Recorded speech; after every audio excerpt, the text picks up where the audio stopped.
Recording in progress.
Can we begin the housekeeping comments, please? Thank you for participating in today's meeting. If attending in person, please do not connect to Zoom or teleconference while in the room, and please silence all devices. If translation is provided, click on the globe at the bottom of your screen to select either English or Spanish. Public comment will be taken after each item. If you're in the auditorium and wish to comment, please use the iPads located in the lobby or complete a blue speaker card as available. If you need assistance, please find a South Coast AQMD employee. Speakers may be limited to a total of 3 minutes or less for all agenda items. Times may be shortened to ensure all speakers can be heard. A countdown timer will be displayed on the screen for each public comment. More time will be allotted for Spanish translation that is not simultaneous. For questions or issues on making a public comment, please call the public advisor at 909-396-2432. That's 909-396-2432. Please adhere to the speaker time limit and treat others with courtesy, civility, and respect. Failure to do so can result in your mic being muted or you being removed from the meeting. Be aware that this meeting is being recorded. By participating, you authorize recording of audio and visual content presented during the live event and consent to subsequent use of the recording in the public domain by South Coast AQMD. Gracias por participar en la reunión de hoy. Si asiste en persona, favor de no conectarse a la conferencia telefónica o Zoom mientras esté en el auditorio y silencie sus dispositivos. Si traducción es disponible, haga clic en el icono de globo en la parte inferior de su pantalla para seleccionar inglés o español. Se tomarán comentarios del público después de cada punto. Si se encuentra en el auditorio y desea dar comentario, utilice los iPads ubicados en el vestíbulo o complete una tarjeta azul según esté disponible. Si necesita ayuda, localice a un empleado de South Coast AQMD. Los comentarios pueden ser limitados a un total de 3 minutos o menos para todos los puntos de la agenda. El tiempo límite puede ser reducido para que todos los comentarios puedan ser escuchados. Se mostrará un temporizador de cuenta regresiva en la pantalla para cada comentario público. Se asignará más tiempo para traducción al español si no es simultáneo. Si tiene preguntas o problemas sobre cómo hacer un comentario público, llame al asesor público al 909-396-2432.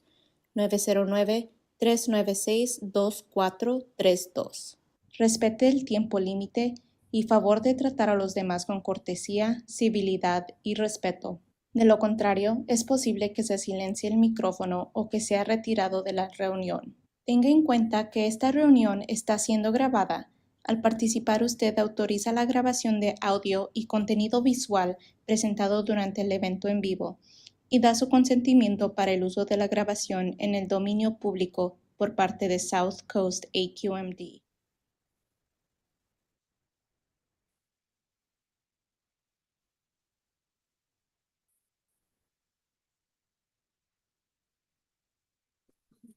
Good morning. Welcome, everybody.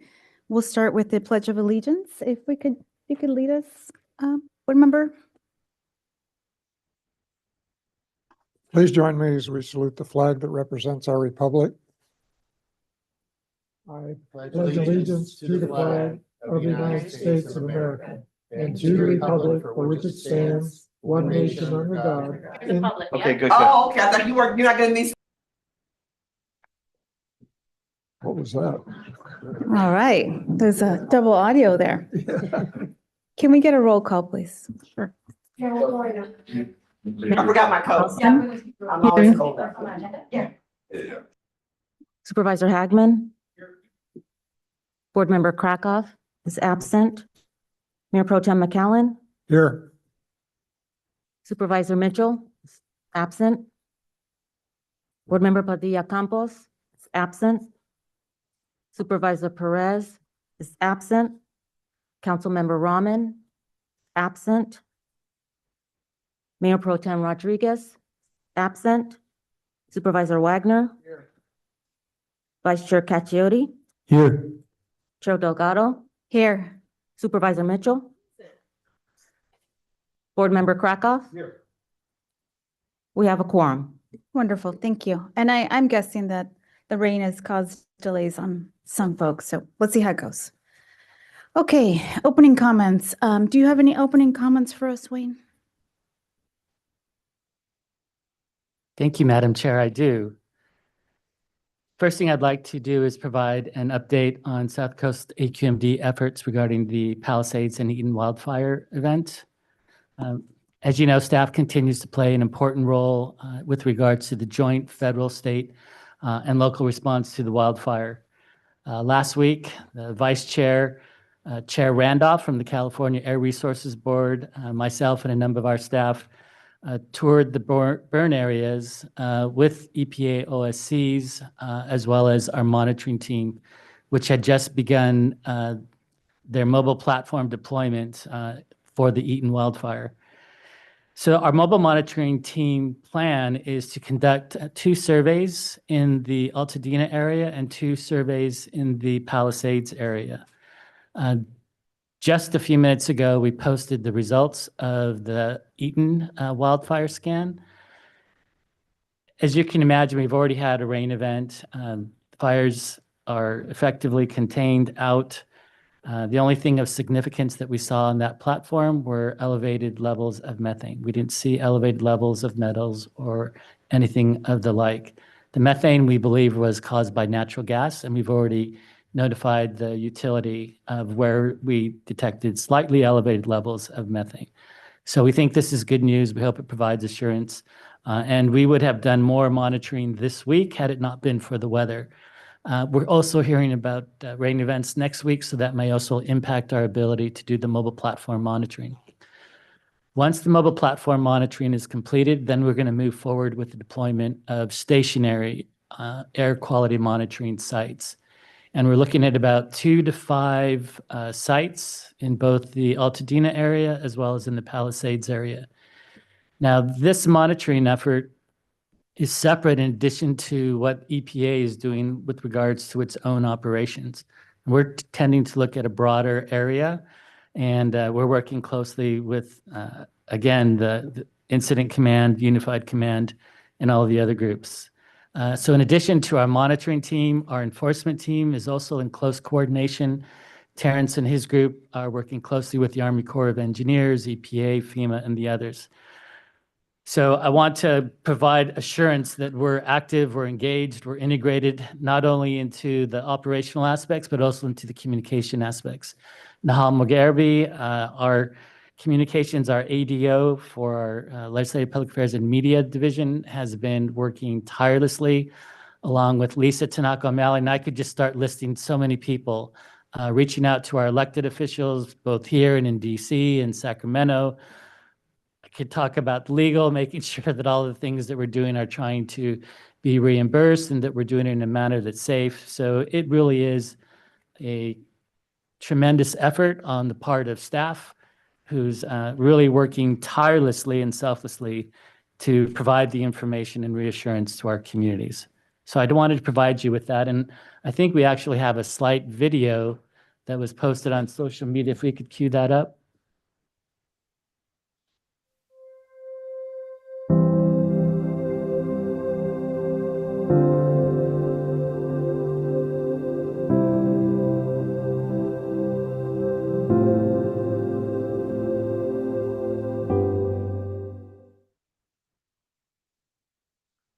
It was very short.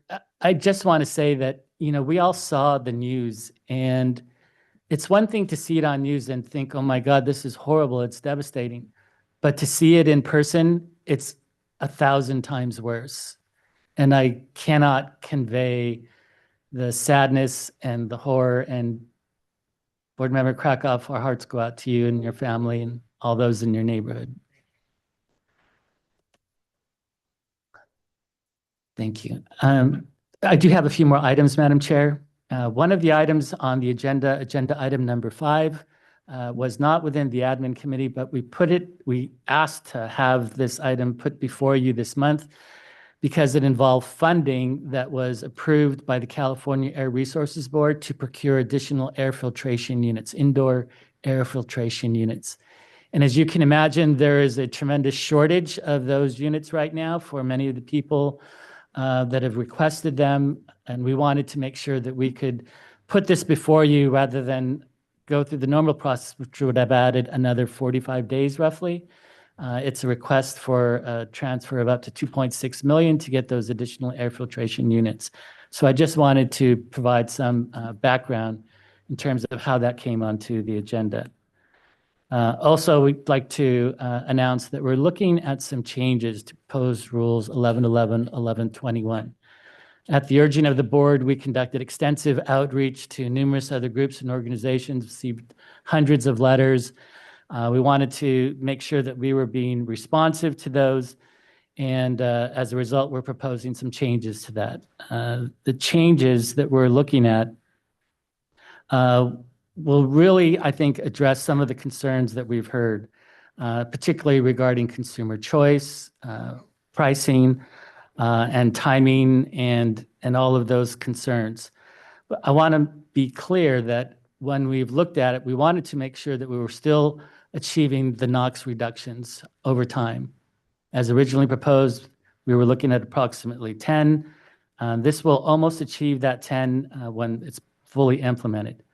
So I just wanted to alert you to that. We're going to be having a working group meeting next week, February 13th at 2 o'clock. We'll be putting out the notice. Actually, the notices have already gone out for that. And then we'll be bringing that back to Stationary Source Committee meeting on February 21st at 10:30, and then back hopefully before you all on May 2nd. And we will continue to engage in the outreach that we've been doing to make sure that everyone is aware of all this, and we continue to post information that's current and revised. The next item that we have is the Governing Board Internship Program. I know this is a favorite of other board members. We're going to begin accepting applications for the Student Internship Program. They will be due by March 7th. The applicants must be enrolled in a 2 or 4 year university.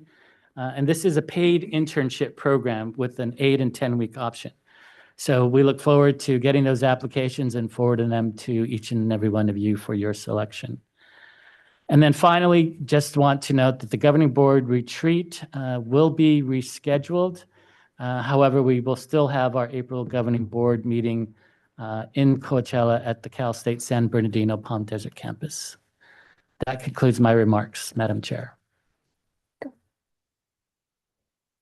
Thank you, Wayne. I want to thank everyone for being so supportive and kind. My wife and I and family have shed a lot of tears these last month, but really it's been because of the kindness of our friends and our community and even strangers.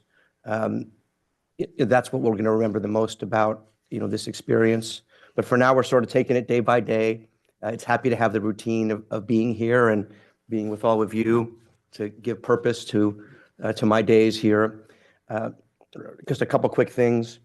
Want to first, in response to the news on 11/11 and 11/21, want to thank the continued leadership of the Stationary Source Committee.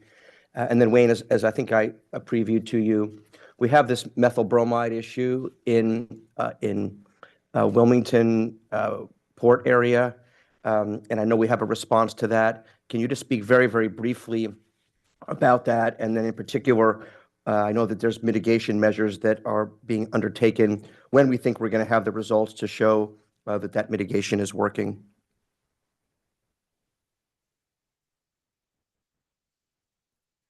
This is a fairly lengthy, worthy discussion.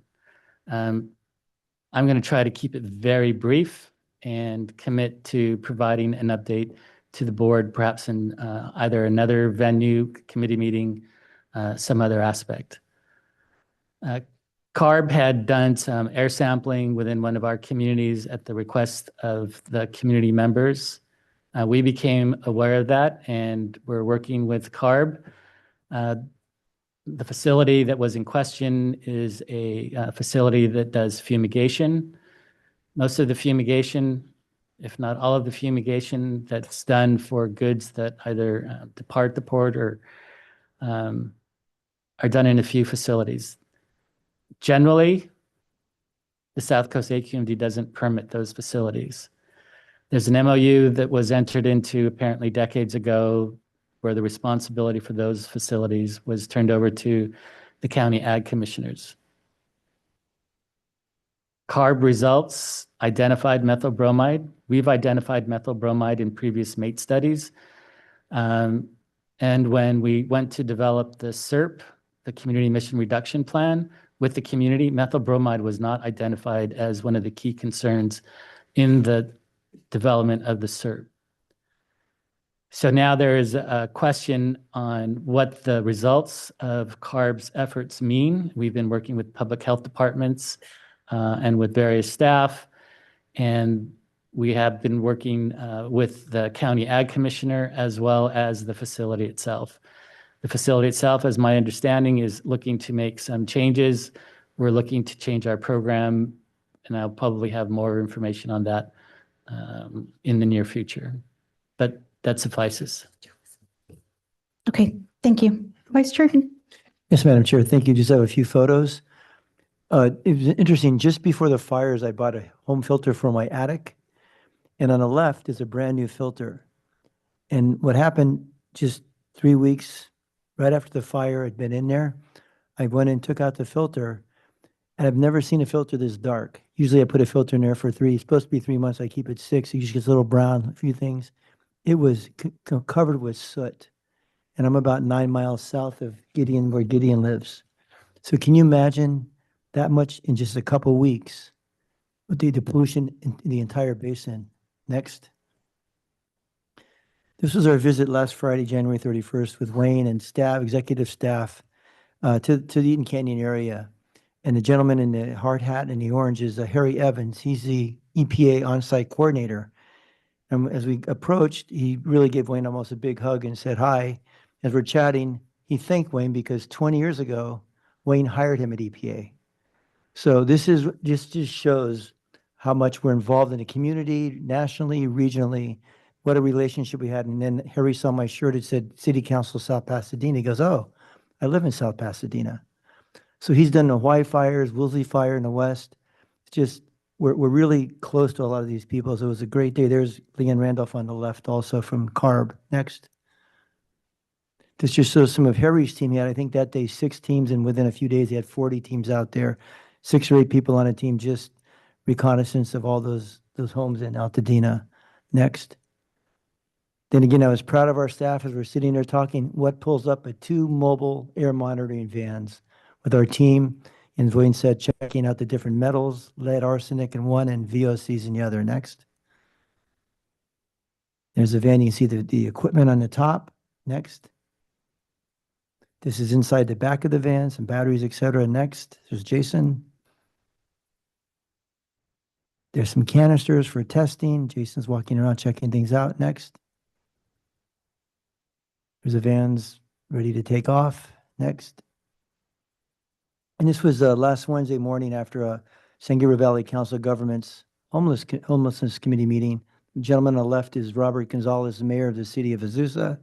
That's Becky Shevlin chatting, mayor of city of Monrovia. Duarte wasn't there, but they'd called me before.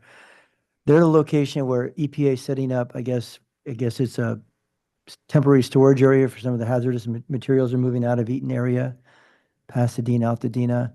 And they were really concerned about with, the off-gassing, et cetera, of the materials there and how they're being transported. So we're working closely with Wayne and staff to address their request to have that air monitored over there too. Thank you, Madam Chair. Thank you. Oh, Mayor- there's one more. Sorry, one more picture. Forgot this one. I think Nahal took this picture. There's our team. There's Wayne, Jason, all of our team, and Wayne and Leon Randolph. Thank you. Thank you for doing all that work. Mayor Lockdawson? Hi, yes, this is not related to the fires, but just a little bit of good news. It has been my ambition since I was elected as mayor of the city of Riverside to make us a clean and green tech hub. And last week, I'm pleased to say that we welcomed our 4th manufacturing facility in the city boundaries of electric bus manufacturer, Green Power. They're moving their headquarters to Riverside.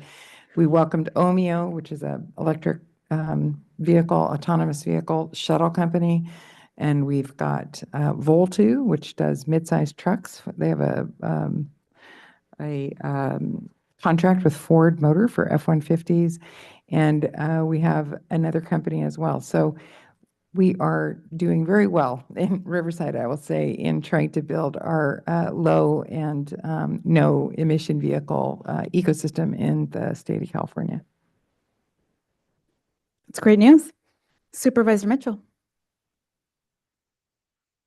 Thank you very much, Madam Chair. I just, in looking at the Vice Chair's air filter from his home, it struck me. I look forward to looking at the report from the mobile air monitors today, but I'm curious, as our Vice Chair says he's 9 miles away, how far we intend or think it prudent to extend perhaps our mobile air monitoring, around the perimeter, quite frankly, of the fire areas.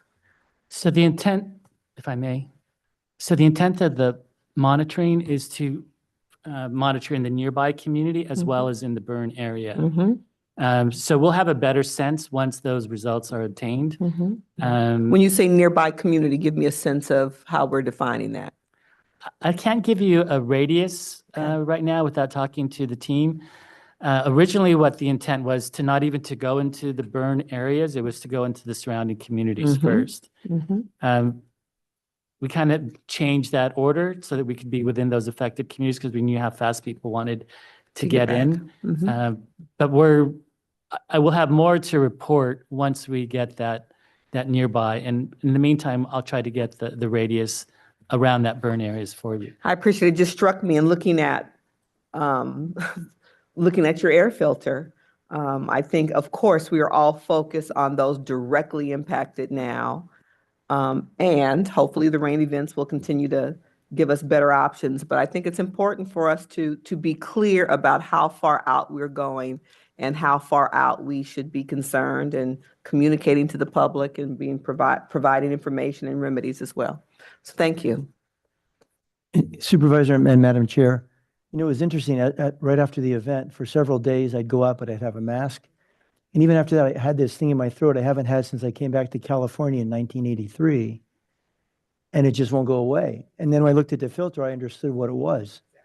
So I think that the radius is going to be huge. That affected all of us. All right. I'd like to take a minute to just introduce somebody in the audience who will be joining us on the dais at the next meeting. Councilwoman Brenda Olmos has been selected to serve. We'll be missing our colleague Solache, but she will be taking his spot. And so I just want to introduce her, take a minute to do this as my privilege. Absolutely. Thank you, Chair. Well, good morning, Chair, Vice Chair, Governing Board members, SC, AQMD staff, administration, members of the audience. industry representatives, and of course, members of the EJ community. My name is Brenda Olmos, and I am the City Council member for the City of Paramount. I represent about 51,000 residents within a 4.8 square mile radius between 3 major corridors in our region. Paramount sits between the 105, 710, and the 91 freeways. So I'm not new to the air quality challenges of the Western region. I stand here today to share with you that yesterday I was elected by the City Selection Committee with 76% of the weighted vote and 36 cities to succeed former board member Jose Luis Solache as a new Western Region representative for the coming year. Currently serving my second term in office for the City of Paramount, I serve also as a president-elect for California Contract Cities Association. I represent the Gateway Cities Council of Governments in Cal Cities, and I also sit on the LA City County Commission for Local Government. I'm not new to being an advocate for our region, and I understand with our cities are separated by city limits when it comes to environmental issues, but typically there are no borders. Our region looks to AQMD to improve air that we all breathe. I assure you that with significant work that the AQMD is tasked with is not a loss to me. Again, thank you for your time, and I really look forward to working with you all. Thank you, Chair. We're excited to welcome you next month. All right, any other board member comments? Okay, with that, we'll go to general public comment, and this is for comments that are not on the agenda. We do not, actually, we have 2 speakers here in the audience. So I'll take those first, and then we'll go online. Sarah Wiltfong?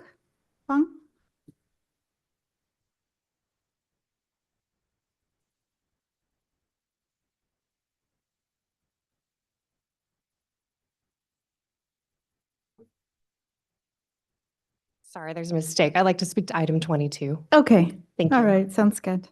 So that brings us to Chris Chavez. Welcome, Chris.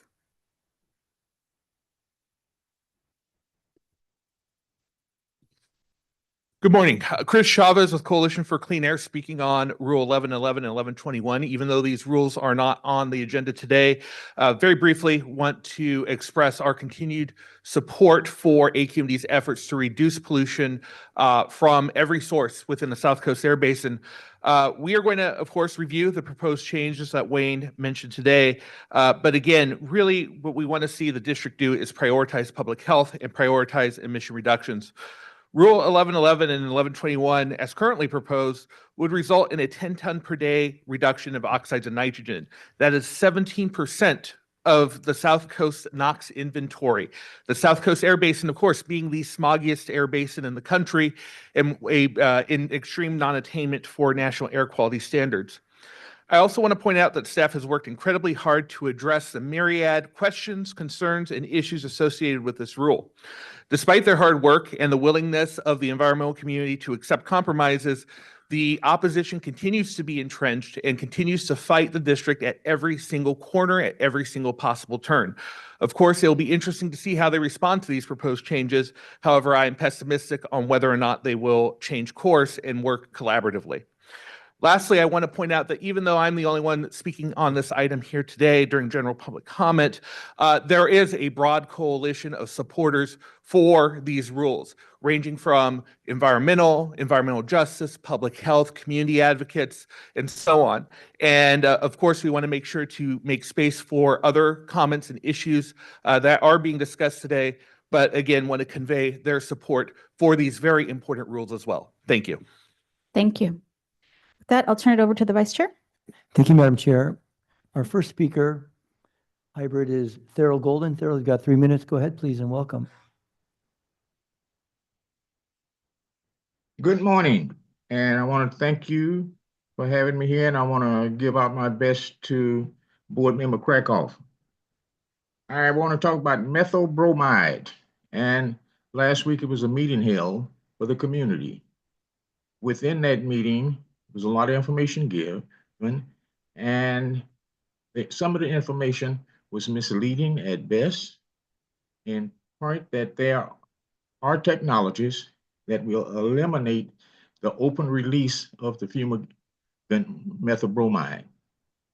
Also, the fix that's currently being looked at for this mitigation method, as you see it, is spread it out over the entire community instead of where it's currently localized.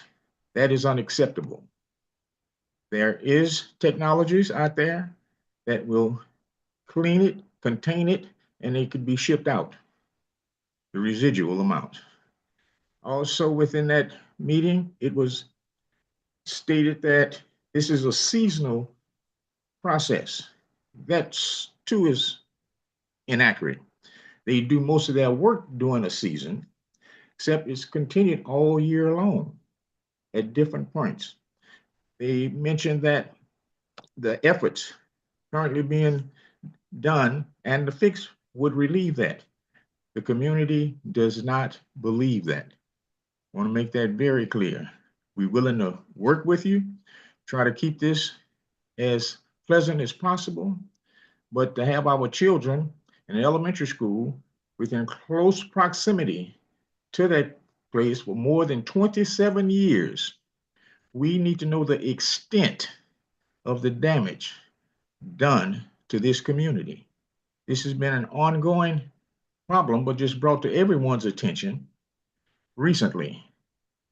This has to be addressed and addressed properly in a manner where this community is already overburdened by the extent of pollution. And to find out that within that burden, we having things that are stacked upon us, and people want to continue to stack pollution on top of pollution in this community. And that must stop also. We are hardworking people here. We want to raise our families. We don't want to have to be taking our children to the doctor for unknown complications. Thank you for this time. Thank you, Daryl. Next speaker is Ferris Rosen. Ferris, go ahead, please. Can you hear me? Yes. Good morning. My name is Ferris Rosen, and I'm here today on behalf of my community of Altadena, along with surrounding areas of Pasadena and Sierra Madre. We want to express deep concerns regarding the environmental and health impacts of the Eaton fire for those of us that have homes still standing. Many residents are alarmed by the potential release of toxins during and after the fire, and we are seeking transparency and accountability and understanding the full scope of the issue.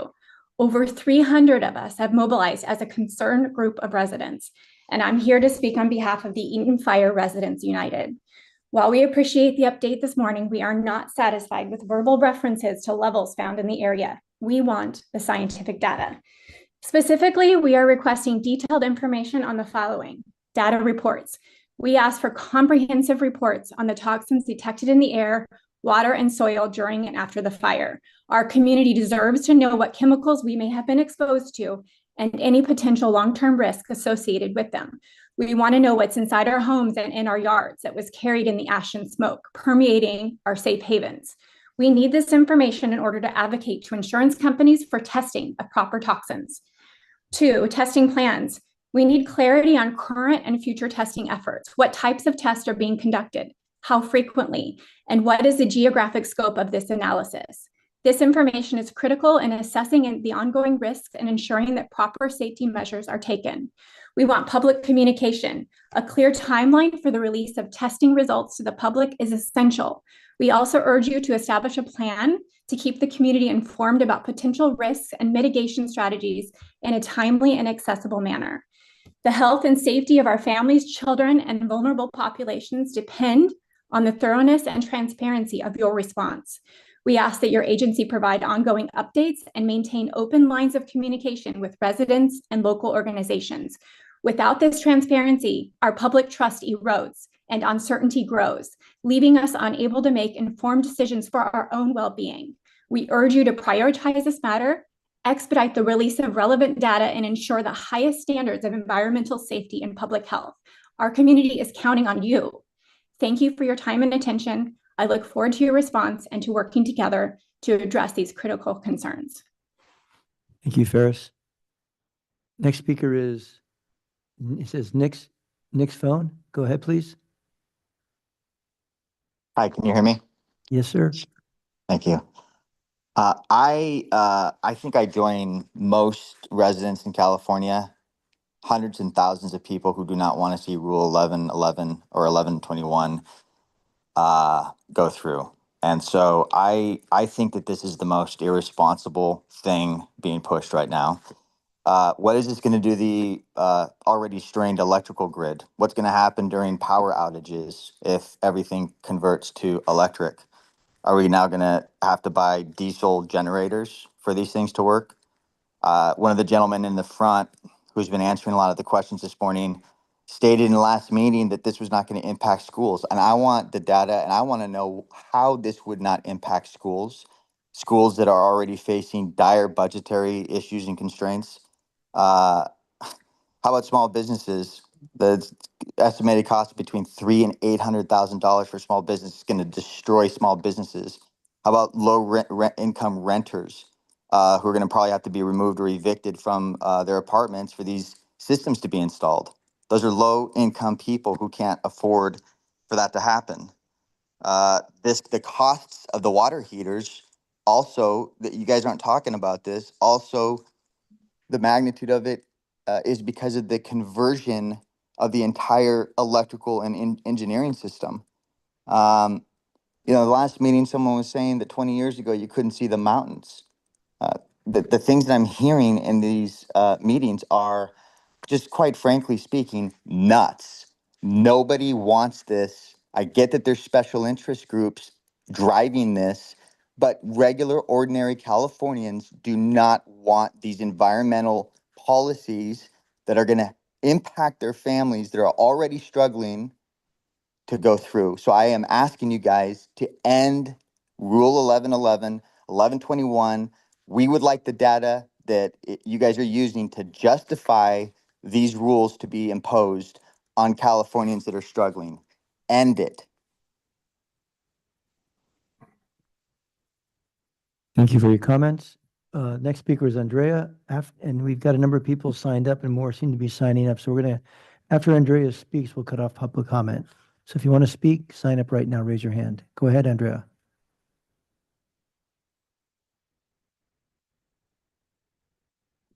Andrea, you're on mute.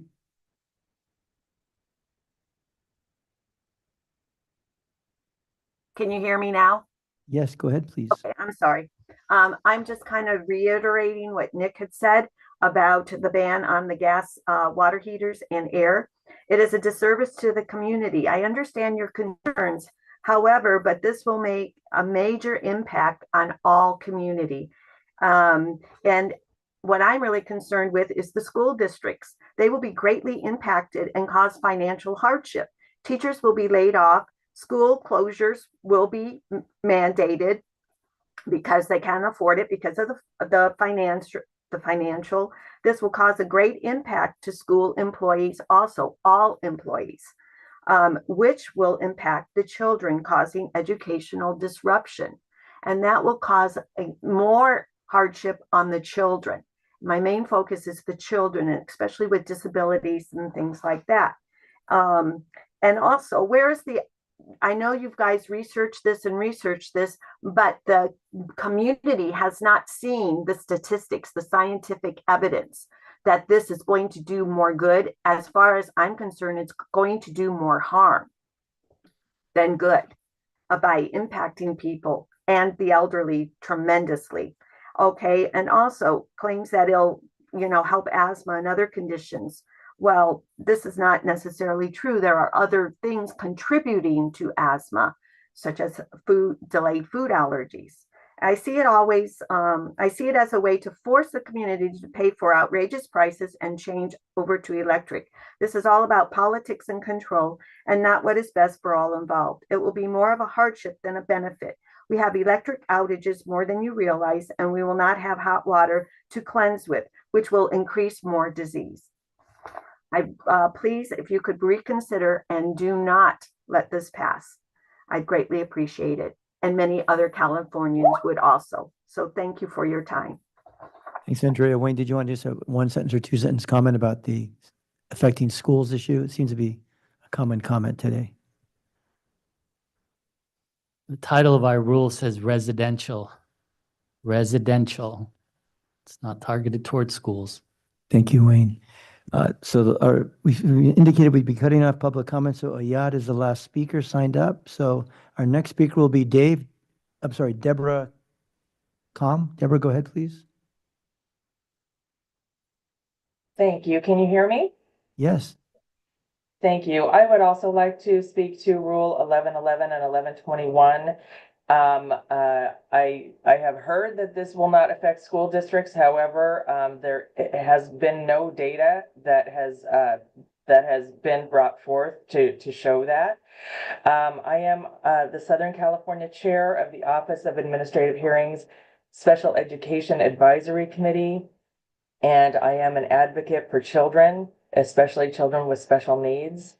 The schools have not been given any kind of notice regarding these changes, and I believe that they will result in layoffs of teachers and the reduction of services to children, especially those with disabilities.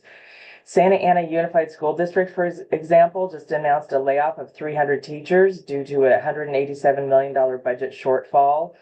And other school districts are also experiencing budget issues due to declining enrollment.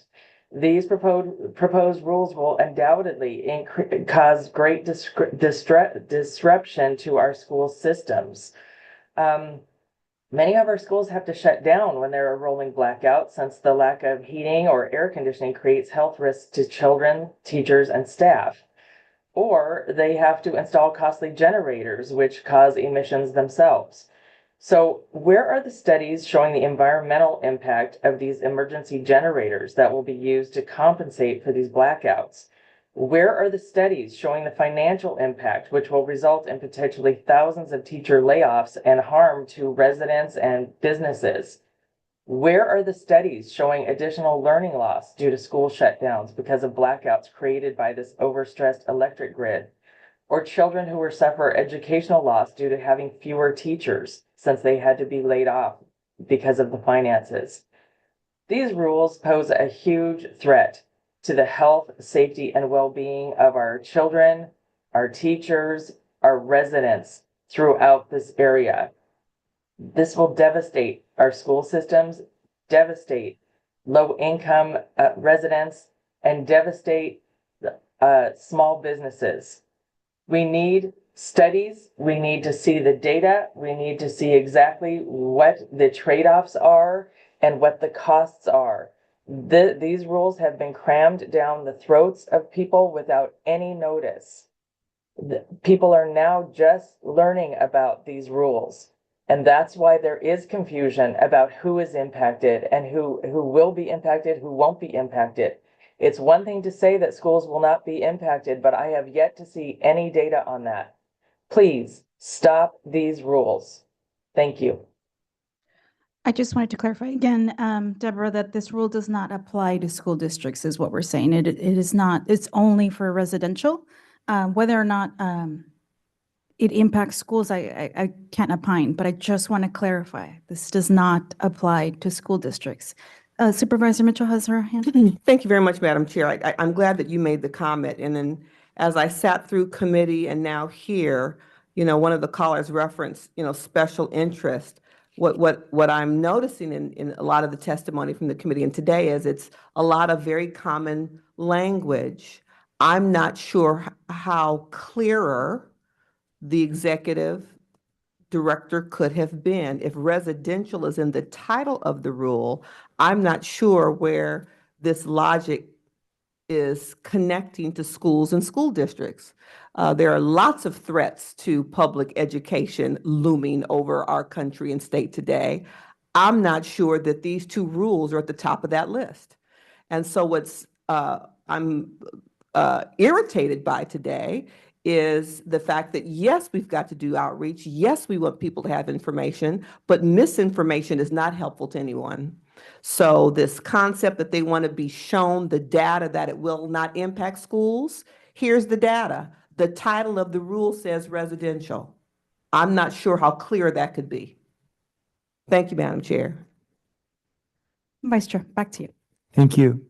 Next speaker is Dave. Dave, go ahead, please, and welcome. Yes, thank you.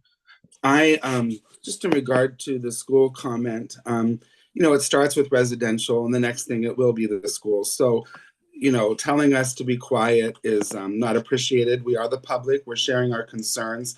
It's your duty to hear us and listen and not be so rude. I attended the public advisory committee from the Small Business Association a few weeks ago, and there were several things that I heard and learned there that were very alarming and disturbing as a resident who will be affected by your residential policy that you're talking about. First and foremost, nobody that I talk to is aware of this. Nobody knows that this is happening. And sitting in that meeting and listening to some of the members, like it really appeared like this is being rushed through and it's not being properly vetted. You're not getting a response from the public. They're not aware of what is happening. And it does have a real negative impact. We've been told there was an article in the Orange County Register that talked about the cost being anywhere from $6,000 to $20,000. And indeed, in that advisory committee meeting, one of the members shared how they received an actual estimate for their home, their residence, and the cost to make these upgrades were $12,000. So the article in the Register was right on point. And $12,000 to replace a water heater is astronomical. Like we can't do that. And also I was concerned about the fact sheet that was being used to inform the public at whatever meetings they were going to. They didn't contain facts. They actually contained lies and hypotheses of how this was going to help without any empirical data to back that up. What I'm hearing from there too is there's been no research on the emissions from gas water heaters that backs up the need that this should be targeted. So I'm very concerned about these things. And, specifically, I'm in the mental health sector, specifically short-term residential treatment facilities, most of which are in local residents in neighborhoods. And this would be a real problematic thing for the budget. I mean, we serve the most vulnerable among us, those who have no home, no place to be as youth, who are facing, severe mental health issues. And so having to make this upgrade with these extensive costs would be very, may put up people out of business and therefore leave these vulnerable population without a residence. Thank you. Thank you, Dave. Next speaker is Marvin Norman. Marvin, welcome and go ahead, please. Hi, yes, good morning, board, chair, and members of the public. Marvin Norman with CCAJ and San Bernardino resident. I want to echo the comments from Chris Chavez, in support of 1111, 1121, and as well as, I guess, I remember we were there in, what was it, October, November, and when Mayor McKellen was wanting to pause the hearing, and the idea was that there was no public outreach. But I mean, I've been participating in public outreach in government and planning stuff for well over a decade, and many other people have been longer.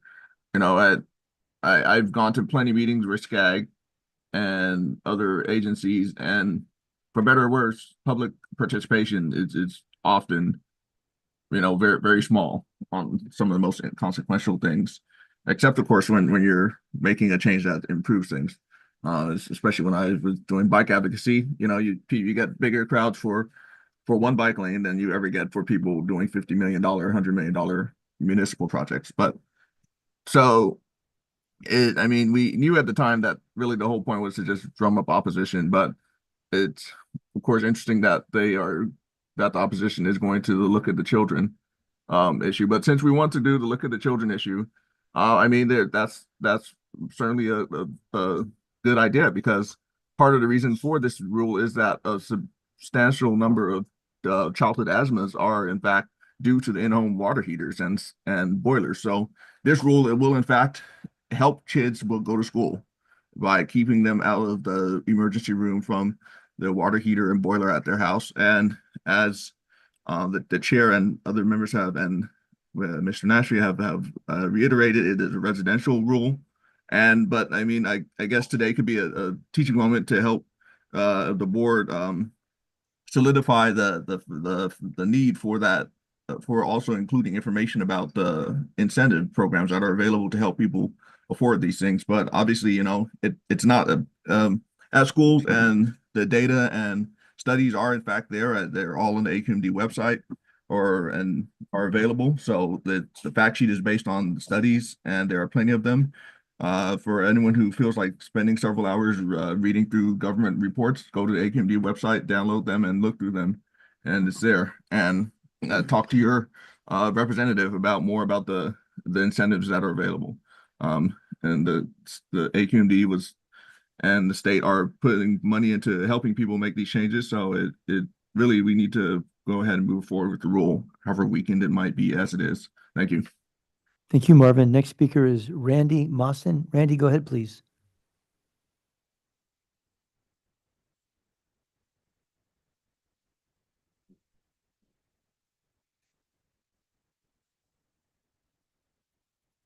Randy, go ahead, please.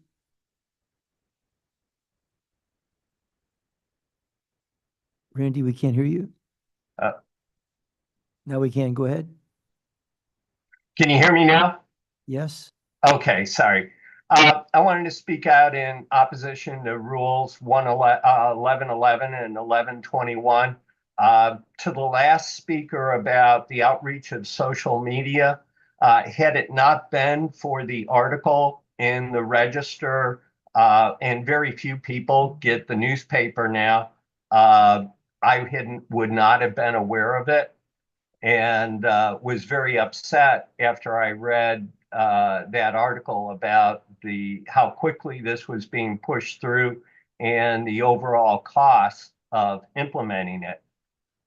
So that's the first point. I have now looked at the data in much of the government reports and studies, and I am concerned that at this point, those studies are actually very limited on the costs.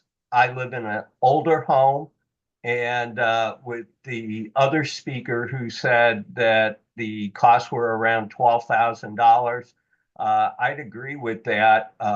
I'd require a complete panel upgrade of my house and new 220 wiring to be put in to run the heat pump furnace and hot water heater. And the time to implement this, if my hot water heater goes out, by the time I get permits and a contractor, I'm going to be without hot water probably at least a month before I could get something changed out. And this is totally unacceptable to have this forced on us.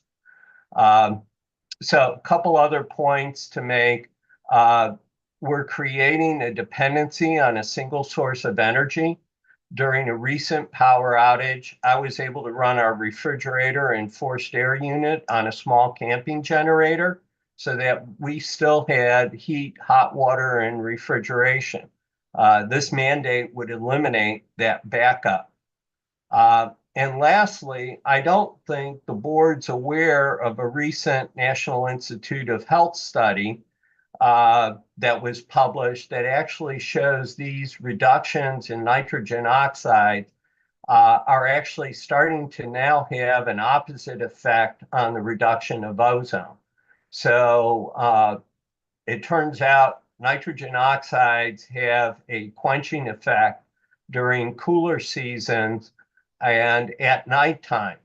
And so the statement there is nitrogen oxide adjusted O3 trends demonstrated that if nitrogen oxide concentrations did not decrease, ozone concentrations during the warm season, nighttime, and cold season would have decreased.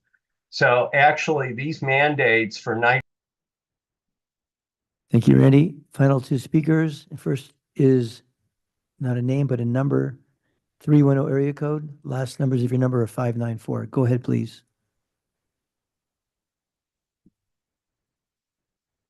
Hello, good morning. Am I being heard? Yes, Harvey, we can hear you. Welcome and go ahead. Okay, thank you. All right, okay.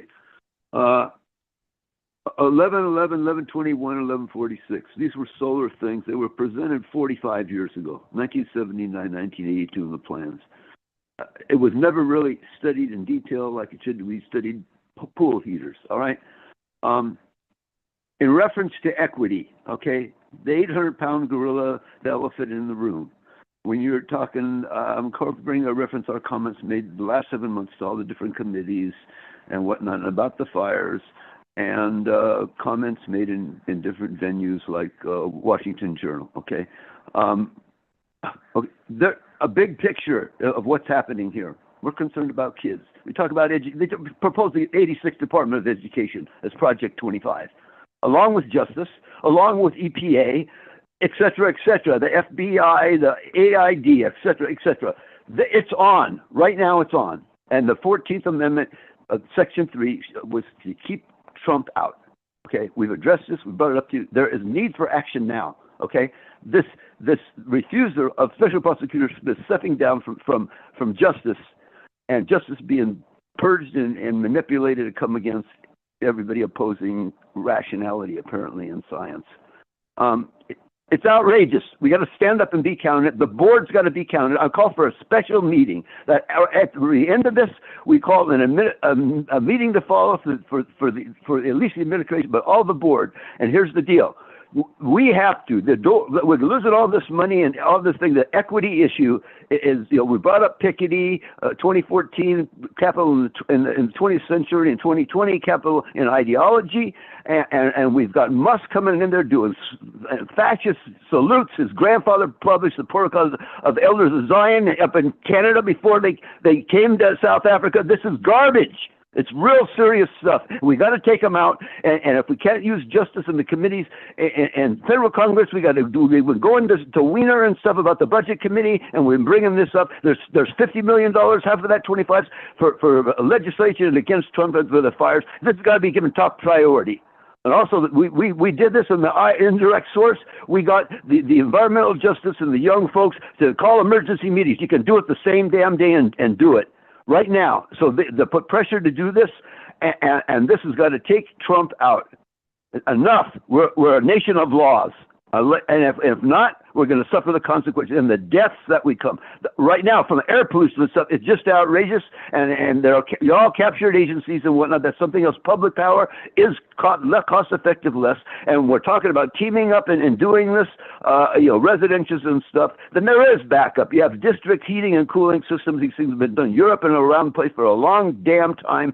And we ought to use it here. Thank you, Harvey. Next speaker is Ayad. Ayad, go ahead, please. Final speaker, public comment. Yes, can you hear me okay? Yes. All right, I'm here to talk about the AQMD's Port Indirect Source Rule, or ISR, which will have devastating impact on California. Ayad, it's number 22 on the agenda if you want to speak to that item. I wanted to mention the Port ISR rule. Yeah, that's on number 22, so just raise your hand when that comes up. Okay. Thank you very much. That concludes our public comment, Madam Chair. Thank you so much. All right, now we are at the consent calendar. Are there any items that board members need to pull or comment on? Councilmember McKellen? Thank you very much. Before I do my disclosure, I just wanted to say, as a result of this board insisting that we do a community outreach on 11/11, 11/21, we have received numerous comments by email, by public meeting, through the Zoom, et cetera. And let me assure you that our staff has been listening to those comments and is working on changes to the rule, which will be brought forward at a working group meeting that's scheduled for next week, and then to the Stationary Source Committee. So all I can say is hold on. There are some changes, and hopefully it'll address some of the things that everyone's been commenting on. And I appreciate the staff's effort responding to the public input on this and look forward to seeing what you're proposing. Thank you. And with that, I have a disclosure. For agenda item number 4, I do not have a financial interest, but I am required to identify for the record that I am the chair of the Mobile Source Air Pollution Reduction Review Committee, which is involved in this item. Thank you. I have the same, but as a member of the board, of Sounds- the mobile source. Sounds good. Councilmember Rahman. Same for item 4. I don't have a financial interest, but I am a council member for the city of Los Angeles, and it's involved in this item. Thank you. Any other comments on items 1 through 20? Any motions or? For Board Member Krakoff, he does not have a financial interest, but he's disclosing through me that he's a member of the California Air Resources Board, which is involved in this item. Thank you. Madam Chair, I move approval of the, And that was item 4, if I wasn't clear. Thank you. I'll move approval of the consent calendar. Second. All right. There's a motion. There's also a request to speak online. I don't see anybody here, so we'll take that before we take a vote. Thank you, Madam Chair. First speaker is Ranji George. Ranji, go ahead, please, and welcome. Hello, Madam Chair. Can you hear me? Yes. Thank you. Madam Chair and board members, my name is Ranji George. I was the Technology Advancement Program Supervisor, and under the leadership of the great leadership of Hank Vida, Jim Lenz, and Alan Lloyd, we established the zero emission program, the electric, both the batteries and later on hydrogen, which had met with great opposition and great criticism, but we went ahead and established it, and now it's sweeping the world. Now, my concern is that the current funding for in item number 4, battery electric vehicles, is very biased to battery vehicles and very little money for hydrogen. When I was working under these great leaders, they set aside 30% each for natural gas, electric vehicles, and hydrogen. But since 2005, after they departed, the emphasis was on natural gas. 90% of all public funding went into natural gas vehicles. Now, from 2020 recently, most of the money is going to electric vehicles. Hydrogen has been left out last 20, 25 years with a fraction of the money, maybe less than 5%. So I urge the board members, given the great potential of hydrogen, and this is recognized in Japan, Korea, and many countries, the promise of hydrogen, even in Europe, I would encourage you to set aside equivalent amount of money as you are doing for battery electric. Both can coexist, like Android and Apple coexist today. They can both coexist. I urge you also to address the need of battery disposal and recycling. I mentioned this in the Technology Advancement Committee. Most of that recycling factories, and there are going to be 20 or 25 large factories, they'll be located in EJ communities. It won't be located in Newport Beach, South Pasadena, Brentwood, or anywhere near where Mr. Musk lives in Hollywood Hills. So it will be in the EJ areas, and I urge you to take Ranji, if you could keep your immediate comments focused on item 4 and the other items on the consent calendar. Thank you. Yes, my address. I'm commenting on number 4, where you have a huge number of battery electric vehicles, but very little mention of what's going to happen to those number of batteries in those vehicles after the demonstration. There's no mention. The staff is not interested. You should have some kind of contractual obligation that these batteries will be recycled and disposed safely and environmentally friendly way. Otherwise, the EJ community has to bear the burden of these big battery recycling facilities.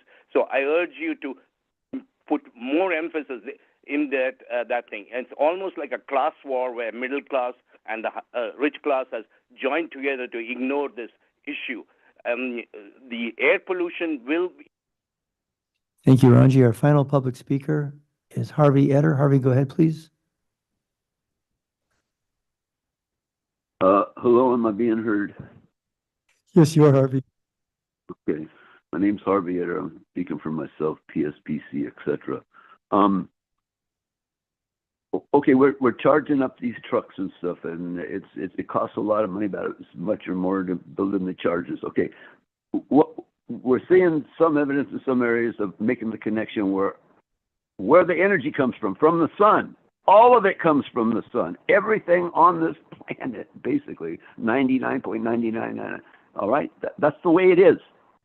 Okay, so I agree with what Ranji says. You know, we got to keep our powder dry. We got to keep our options open. Okay, now right now, okay, we've got these folks on here. Okay, there was no meeting of MNSRC last month, and stationary sources, and on it was either 4 or 7.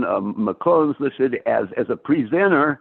Also, it was all screwed up with the records. You cannot get in without going. It said that this thing about Mr. Riddick, getting please in the keep your information. comments It to was not items on the records. consent and board agenda. Thank you. Harvey, focus. Items on the consent calendar agenda. Go ahead, please, Harvey. Look, okay, there's important stuff to do, and purging the public doesn't help. And we got people that work there 30 years and bringing this stuff up. You got to listen. Thank you. Grow some ears. Thank you, Harvey. That concludes public comment, Madam Chair. Okay, any other questions or comments? If not, I'll ask for a roll call. Good, cast your vote.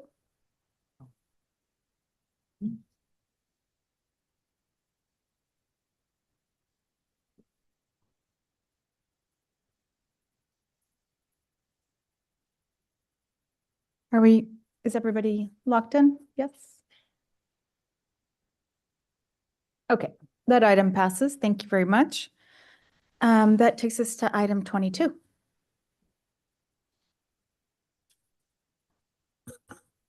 Good morning, Chair, Board. My name is Ian McMillan. I'm an Assistant Deputy Executive Officer with the Planning Division here at South Coast. Very happy to be here today on the final board meeting before the most sacred of all American traditions, which is Super Bowl Sunday, of course. I would be remiss if I didn't give a shout out to my daughter's favorite team, those nice gentlemen that play with Taylor Swift's boyfriend. Moving on to more serious matters, the topic at hand today is our work on the ports. And the last time we updated the board was in May of last year at the board retreat. So if we can go to the next slide, please. With a source as complex as the ports, there's obviously a very long history. I'm not going to try to go through all of that here. I'm just going to hit some of the highlights. First, the ports have achieved significant emission reductions over the last 20 years. And they have also achieved the emission reduction goals that were set in the 2010 CAP 15 years ago. To do this, there was a lot that had to happen. The ports, their tenants, engine manufacturers, fleets, et cetera, all had to come together to work towards that kind of goal. And importantly, one that I left out, but is a huge part of this, are CARBs regulations as well, that mandated a lot of those changes. We do know that significant additional emission reductions are needed from the ports to attain air quality standards. They still remain the largest source of emissions in our basin, at least 50% greater than the entire reclaim universe of all of our largest stationary sources. So it is impossible to attain air quality standards without significant reductions, additional reductions from the ports. It is going to be challenging moving forward. We know that recent actions on waivers are going to make that difficult. CARB is continuing to work on new regulations, but that's going to be several years until we see things like new regulations for ocean-going vessels in transit, as well as cargo handling equipment. At the same time, we're encouraged. Even very recently, we've heard both ports recommit to a zero emissions future. So what it really comes down to is, how do you get there, right? So next slide. Just a couple of highlights from last year. We did hold 5 working group meetings and many additional smaller stakeholder meetings. I'll get into some more of the feedback later, but one of the things I want to highlight here is that it's not been binary. It's not black and white. It's not yes and no. There are a lot of viewpoints on this and a lot of just different viewpoints. And one of the things that we've been trying to look for is, are there common threads? Are there things that almost everybody is talking about? And clearly, one of the things that we have heard is that a key sticking point to getting to new technology is charging and fueling infrastructure. It is a key issue that pretty much everybody brings up as a challenge. We know that coordination is really important along the way with a lot of multiple entities. Next slide.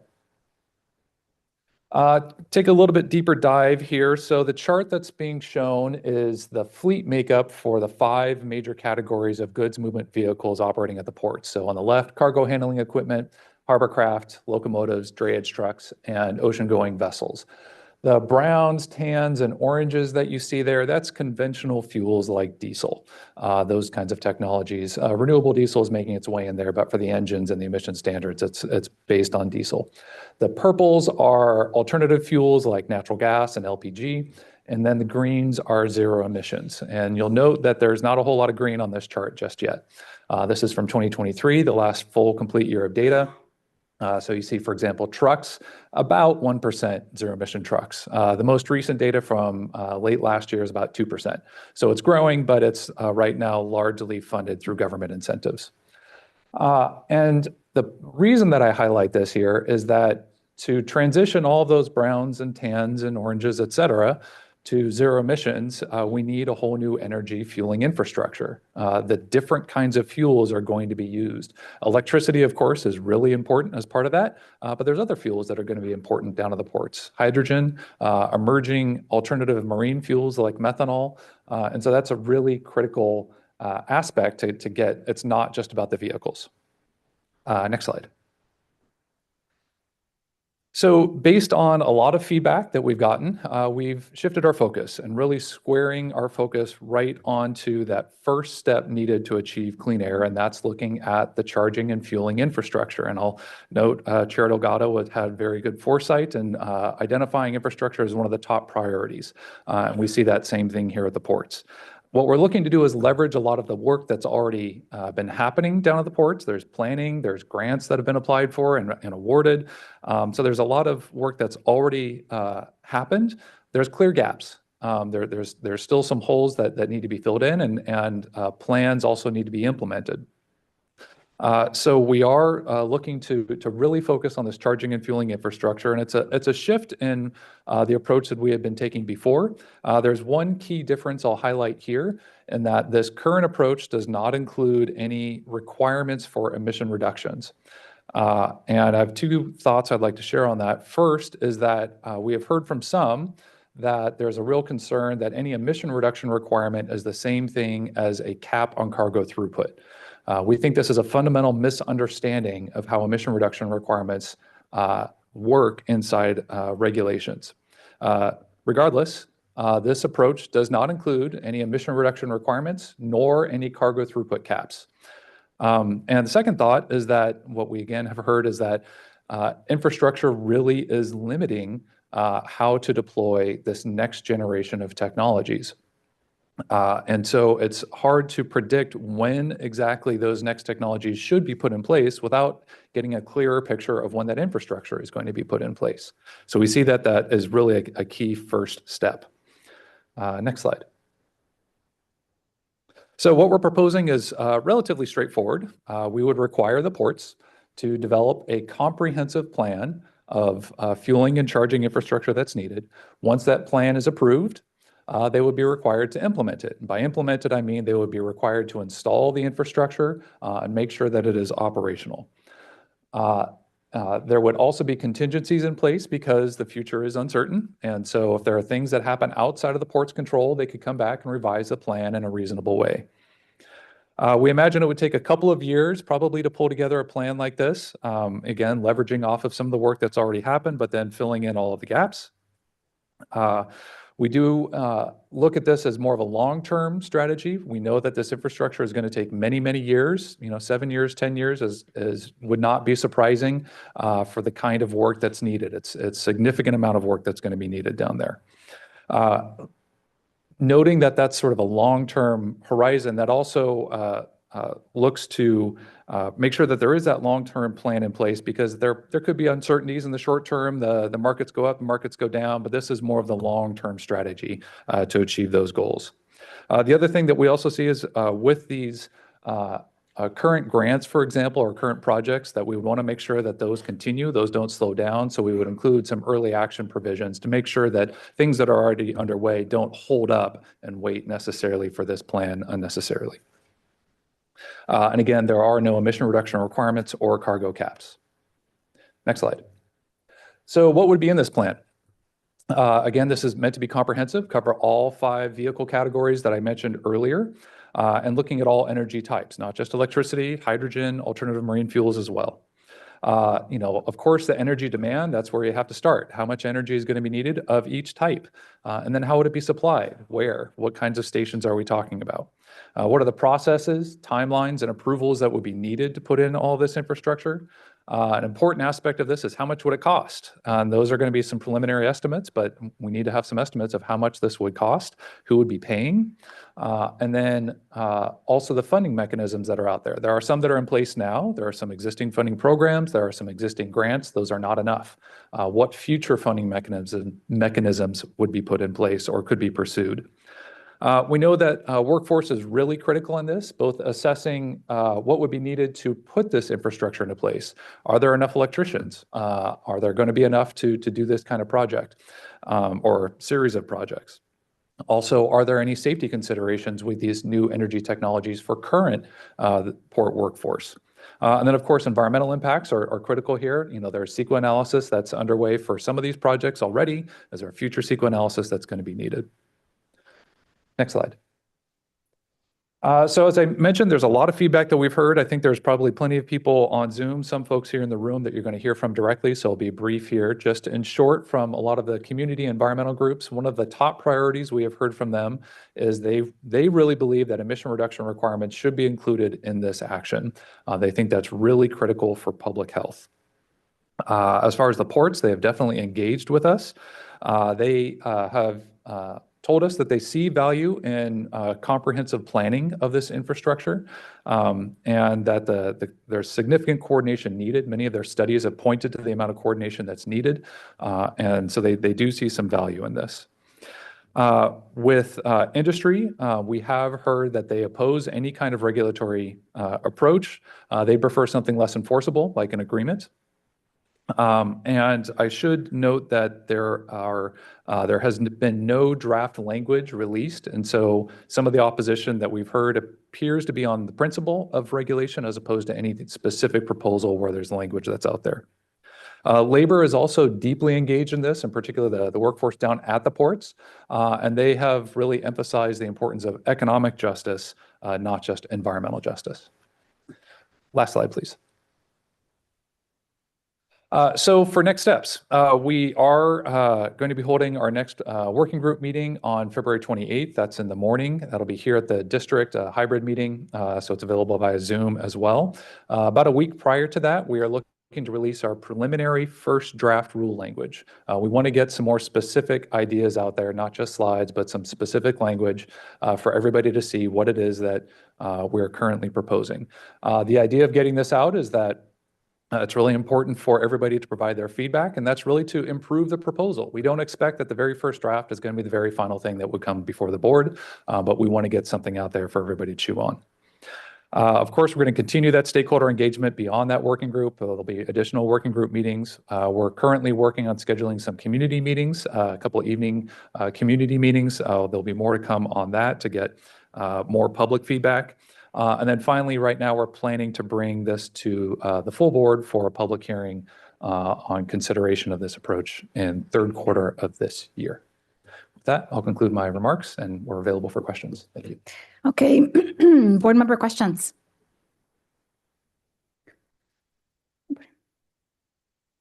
Supervisor? We're doing questions now before we hear from the public. All right, well, I do have a couple about this, and staff did specify this is a shift in approach, and I'm curious why we make that shift in approach when staff says the future is uncertain and this is going to take 7 to 10 years, and here we come with a rule as opposed to something a little less draconian, an MOU. We've used them successfully in the past. They have teeth. They're enforceable. Just on this agenda alone, I think it was item 7, we approved an MOU. I don't believe, a new kid on the block, but having done my research, where we've got an infrastructure question, we've not used rules before, to my knowledge. We use MOUs. We know we have a port that is very solicitous, not just as was said by staff in their approach, are they looking towards zero emissions, but they have been working with us, it seems like, to get there. I'm just curious from staff why the heavy-handed draconian rule process instead of take them at their word, work with them, give us the flexibility that we're going to need over those next 7 to 10 years to deal with the admitted future uncertainties. Seems like this is not the right time and not the right place to make the quote shift in approach, close quote. Help me with that. If I might, Wayne, Supervisor, the change of approach is, we were doing emissions cap in the previous run of this. So the change of approach is to go through and focus on infrastructure, and that's what we've been studying for a year. So maybe staff can give you a briefing as to all the history. Let me clarify, the shift in approach I'm seeing is use of rules as opposed to MOUs. And that does appear to be a shift.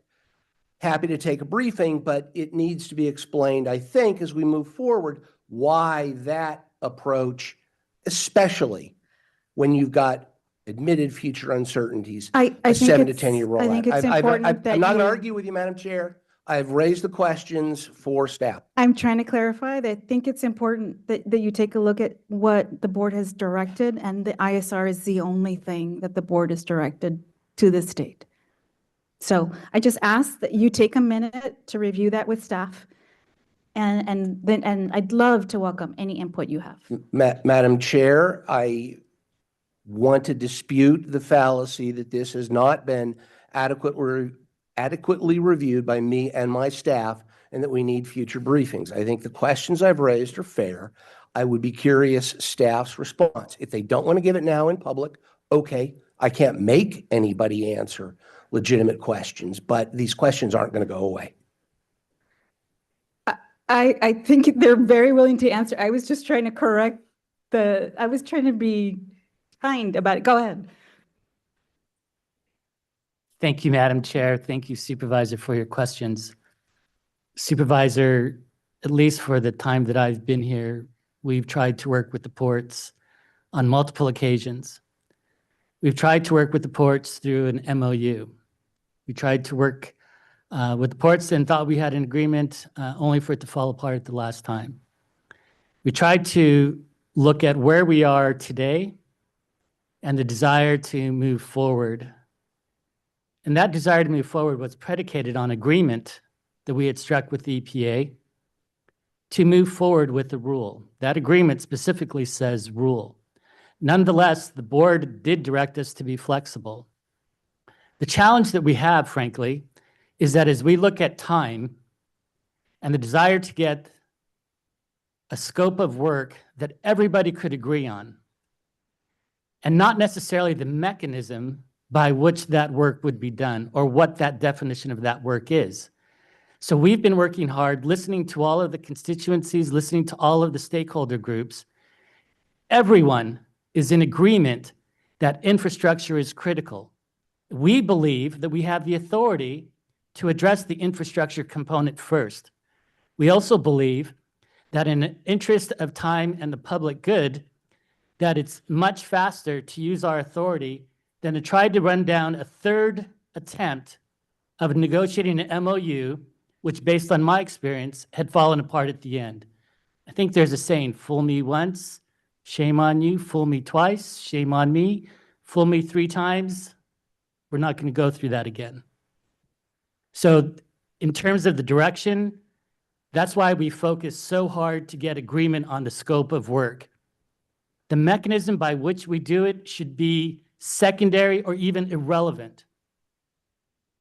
And that's where I would urge you to work with us to make sure that that scope of work is equitable and addresses the concerns of all groups and ultimately leads us to cleaner air and improved public health.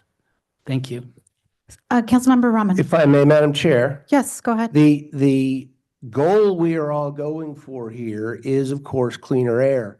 But the truth of the matter is that it is wrong for a government to flex muscles unnecessarily when the ports, by our own staff's admission, have been willing to work with us. Now, maybe they are not going as fast as some in our bureaucracy would like, but the truth is they are making progress. We've admitted as much. And it strikes me as a grotesque overreach of government to come in and slam its fist down when progress is being made and when we as the government ourselves say there is an uncertain future, excuse me, the future is uncertain, that was the quote, and this is going to be something that's going to take 7 to 10 years. If we come in heavy-handed, if we are unwilling to work with the folks that we regulate, you can't be surprised that you get pushback like this. It is apparently our idea that we are going to come in and tell you rather than work with you. And we're seeing that with Rule 1111 and 1121. We're seeing that here. And I just think it's a counterproductive approach for this body. Thank you for your comments. Councilmember Rahman? Thank you so much.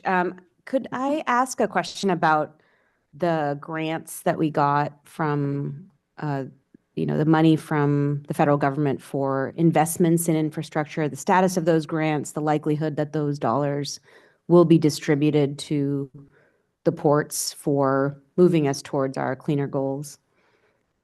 We will be speaking toward the issue of executive orders and grants in closed sessions. I know that the ports have, at least I see the Port of Long Beach has signed up to testify. I don't know if David signed up to testify, but I know he's here. They may want to mention their perspective on the port funding. I think they have more assuring or more comforting news with regards to their PDIP grant. But if you don't mind, I'd prefer to address that in closed session. Okay, sure. I mean, I think it's relevant for our understanding of what is possible through the change in approach. And Supervisor, I think, many of us have been on this body for some time now.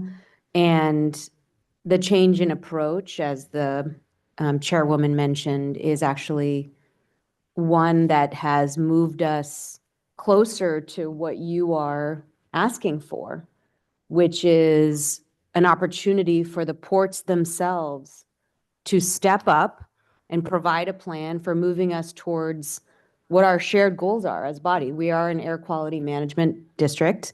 We're trying to get cleaner air for the residents of this region. And the approach that staff has been discussing is actually a movement towards empowering the ports to do just that. And for many of us on this body, I think this is actually a step away from what we had been considering even a year ago or a year and a half ago. This is, I think, in terms of rulemaking, and again, this is not something I've seen before. Do we do rules to make plans? Is this something that this body has done? This is not the construction of a rule that we've seen before, and I just wondered whether the staff could shed some light on that as well. Just to your question about do we have rules that require plans? And yes, actually, we have a lot of rules that require plans and require implementation of those plans. It's not uncommon, actually, in our rules to have a plan approach. Okay, I think I probably have more questions, but I'll let other board members speak, and then I'll step in later. And I do intend to allow everybody to speak again after public comment because this is such an important item. So if more questions come up, there'll be additional time. Board Member Padilla Campos. Thank you. I was actually hoping to speak after the community did, but I'll take, since you're going to allow further questions later, I appreciate that. I joined the board in 2020, and we were talking about this. We're trying to get an MOU with the ports, and we've been trying. And now we are where we are today. So I think that MOU conversation, the ship has sailed and we're moving on. And even though what we heard today, I would have liked to see emissions reductions and cargo caps, but I understand where we are and understand that infrastructure is priority. My question is, are we setting some sort of rule or recommendations that once these facilities are built, that they must be used somehow so that they're not just built and sort of just there, but that we're offering incentives so that they do get used, so we could show improvements? I hope I'm phrasing that correctly, but I just don't want the infrastructure to be built and then just be there, but to really incentivize it to get used once it's built. Let me respond to the incentives portion. The board and myself have been very clear that we should be working in partnership with the ports to do everything that we can to get additional funding for the ports, to build out that infrastructure, to get the technology deployed, and to be the cleanest ports that they want to be. And we have fulfilled our end of the bargain. We started the first trip to DC with the ports, with environmental groups, with community groups, with labor. And I think that as a result of that, last year, the ports and we combined for nearly $1 billion that'll be focused on goods movement. So we're doing our fair share, and we will continue to do our part, working with the ports to advocate for the funding necessary to do what needs to be done. With regards to the infrastructure plan, Ian perhaps can talk about not only the plan aspect, but the implementation, so we can implement the programs that the ports themselves are designing for their zero emission ports that they've both stated. I don't know, Ian, if you want to add to that? Yeah, for this current effort, what we're looking at with this plan is to develop the plan and then, the implementation, but it really is to take it to when the infrastructure would be operational. And it's not like one date and then suddenly everything's available. It's a phase in, right? But the next steps to get to your question about, well, are they going to use it? Right? That's the most important part. That's where we get the emission reductions. What we're proposing really is an incremental approach. We need to get this part. This is a large enough piece. I mean, this is a significant level of effort needed from the ports. Focus on this first piece and then work on designing one of those timelines to make sure that infrastructure is actually used. We're actually getting those emission reductions. That'll be a next phase after this. Next phase during this process, because I understand too, for the infrastructure, it's going to take years. So we're going to be talking about using them during this process, not once it gets built, right? I mean, I'm thinking about the communities, right? Like, this is just crazy that we're not offering any emissions reductions or cargo caps, and we're offering them years to install this infrastructure while the community is going to continue to suffer. So I just would like to see more aggressiveness in these phases that we're talking about. I mean, that is, at the end of the day, our job here as a board. If I could, board member, our intent is not to wait 15 years to then say and come back to you and say we have emission reduction goals or targets. This is a sequential process. It's an incremental process. So we start with the infrastructure. The goal has always been to get to agreement amongst all the parties. And that's why there was such an emphasis on what that scope of work is. I think everybody here will say that the infrastructure is a key component. We've heard that time and time again. Let's build success. Let's build confidence.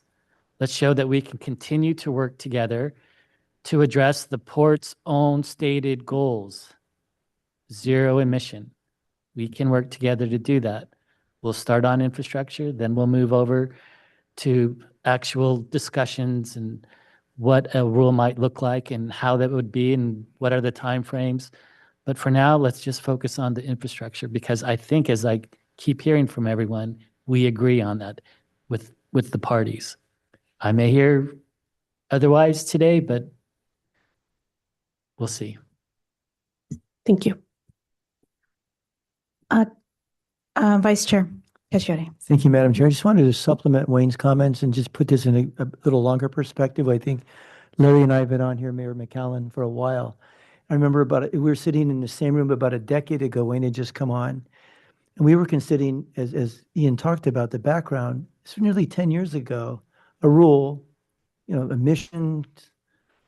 And then I remember the predecessor to Councilmember Rahman was San Pedro Councilman Joe Buscaino. And we were, what should we do? MOU? Should we go with a rule?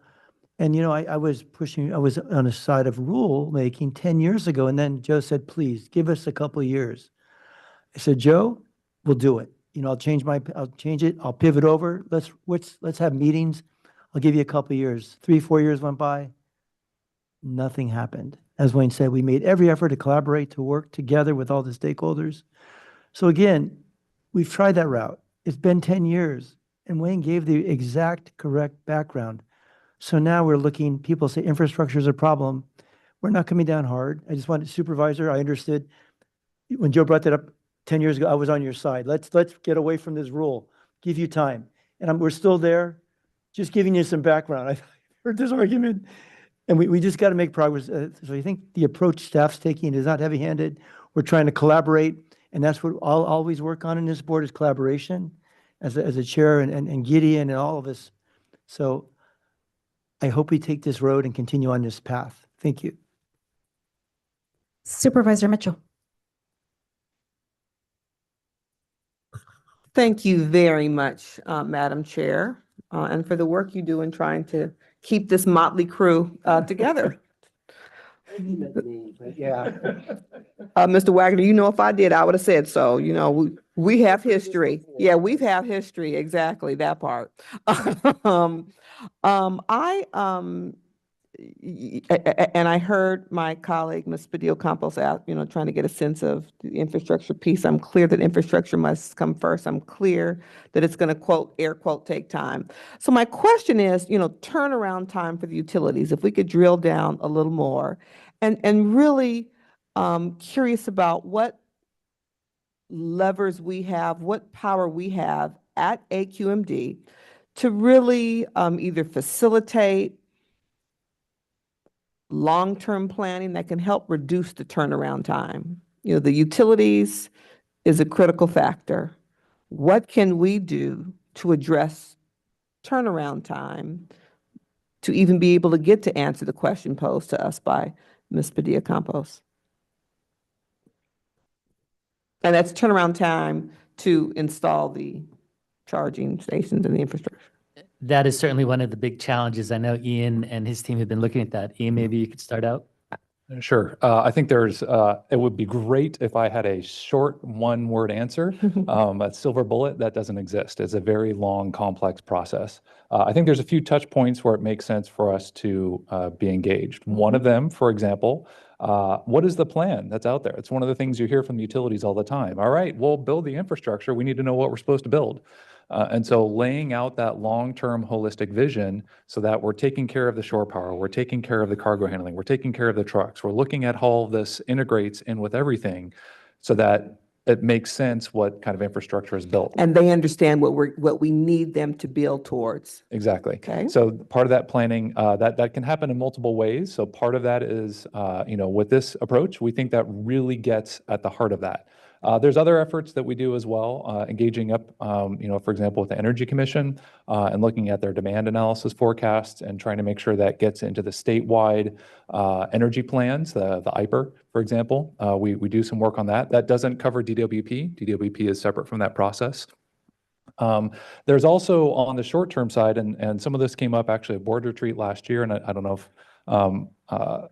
some of our technology advancement work gets towards, are there shorter term solutions so that if a utility says, yes, we can build this for you, but it's going to take us 3 or 4 or 5 years? Well, are there technological solutions that can bridge that gap? And so we have some role in that as well. So there's a lot of different touch points that we have here, but on this effort, we think that this does fill a pretty big hole so that it's more streamlined going along. Thank you. I'd like to just add, I think that was one of the most interesting parts of that board retreat was what I call temporary technology, the 5 to 10 year deployment. This is going to take a long time, and to Board Member Vallacampo's point, we're not going to see immediate reductions in that time frame, but if we could deploy some experimental technology, I'm all for that. We have one more speaker, and then I'll say something before we open public comment. Board Member Krakow? I'm going to take a few minutes here if I can. As the chair of Mobile Source Committee, having worked on this issue for many, many years, I'd like the opportunity to speak to this for a few minutes. And we have listened to plenty of public comment on this through the years. I've listened to, listening and listening and listening. We need some action now on this after almost a decade of going back and forth. We can all be so proud of the environmental quality improvements at the port, while also maintaining the tremendous, terrific economic activity there. These have been the results of the port's clean air action plans. These have been the results of rules and regulations from CARB. Together, we have proven that we can improve the environment while having the most throughput ever at the ports.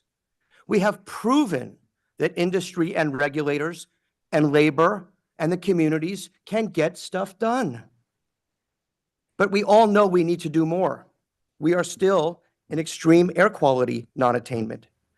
CARB's rules for trucks and rail just failed to get EPA approval, leaving a huge gap that South Coast colleagues now needs to fill. The Clean Air Action Plan, my friends from the ports, is from 2017. The plan is older than some third graders already. There are federal headwinds and a potential lack of federal policy support. Does anyone in this room, except the most zealous, think that we just can't do anything more? That we don't have to do anything more? Raise your hands. Does anyone think we can just sit still, that we can fall behind? No, none of us think that. We have a common interest. And we have worked so hard to build trust and goodwill. We've broken bread. We have listened. PMSA wanted to do workshops on technology. We did it. Vanessa has been down there dozens of times. Years ago, we gave space. We voted for a voluntary agreement. We tried, Supervisor Wagner. We visited the terminals. I've been to every one who would take me. We took everybody to Washington, D.C. We brought home bags of money together. Folks didn't like an emissions cap proposal, so this board killed it. ILWU didn't like an unbalanced study on automation at CARB, so we killed it.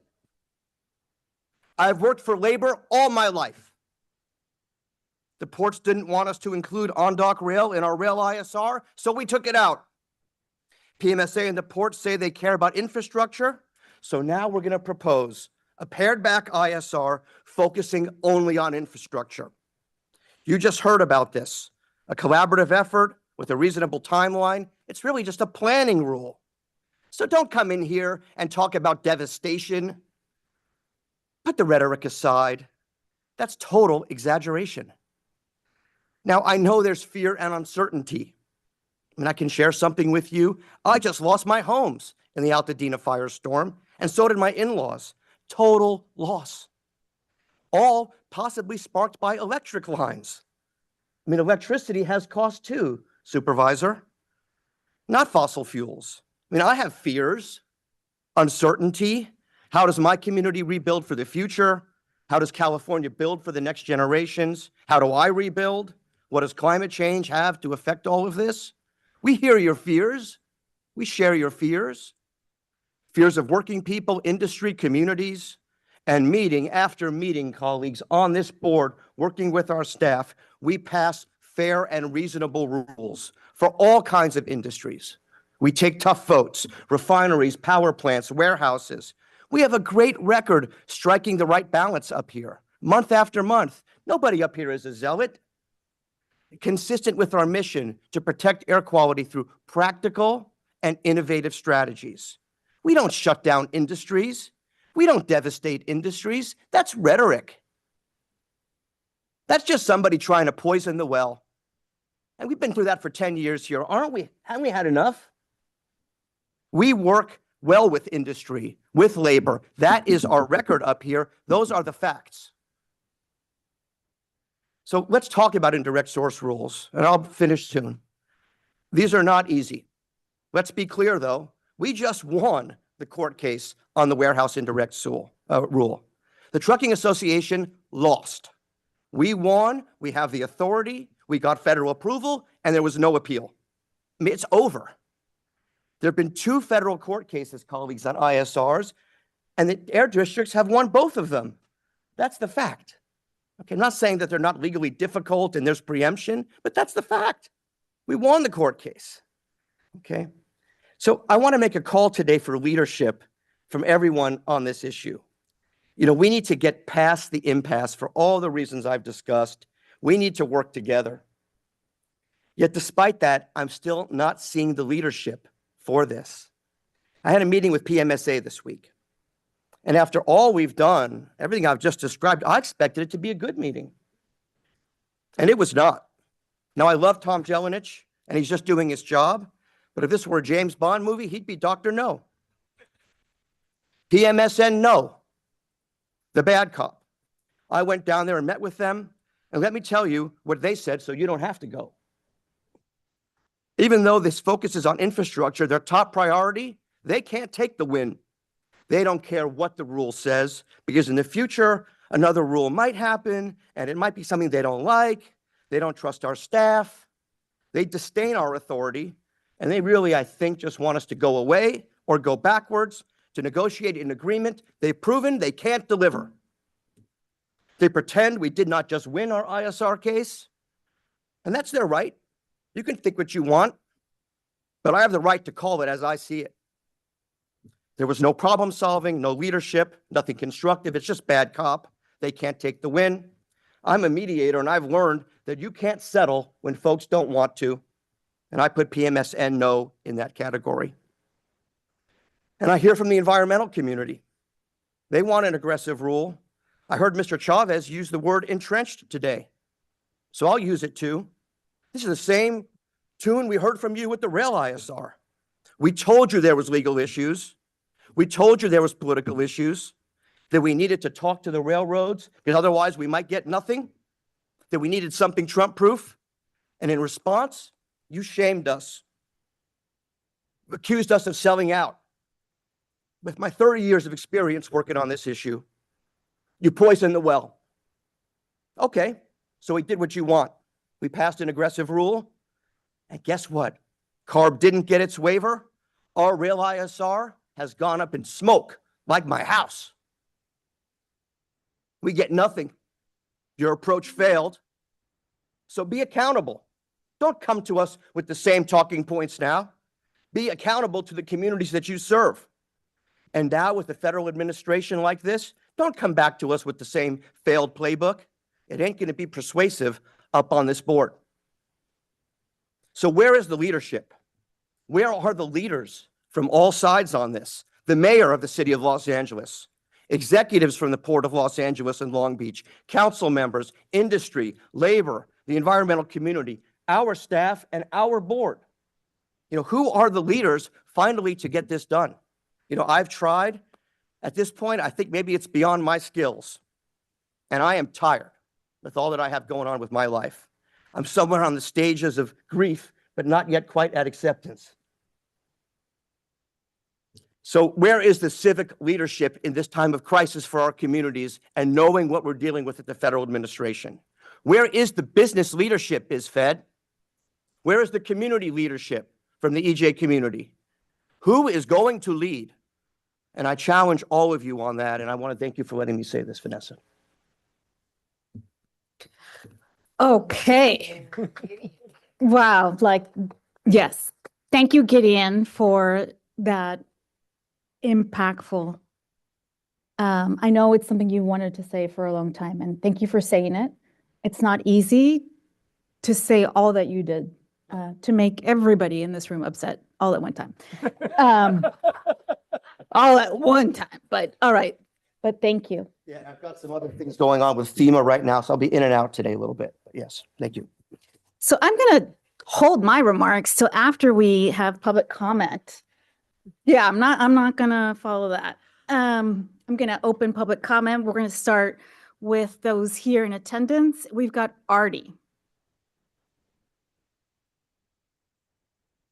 Welcome, Artie. You get to follow that.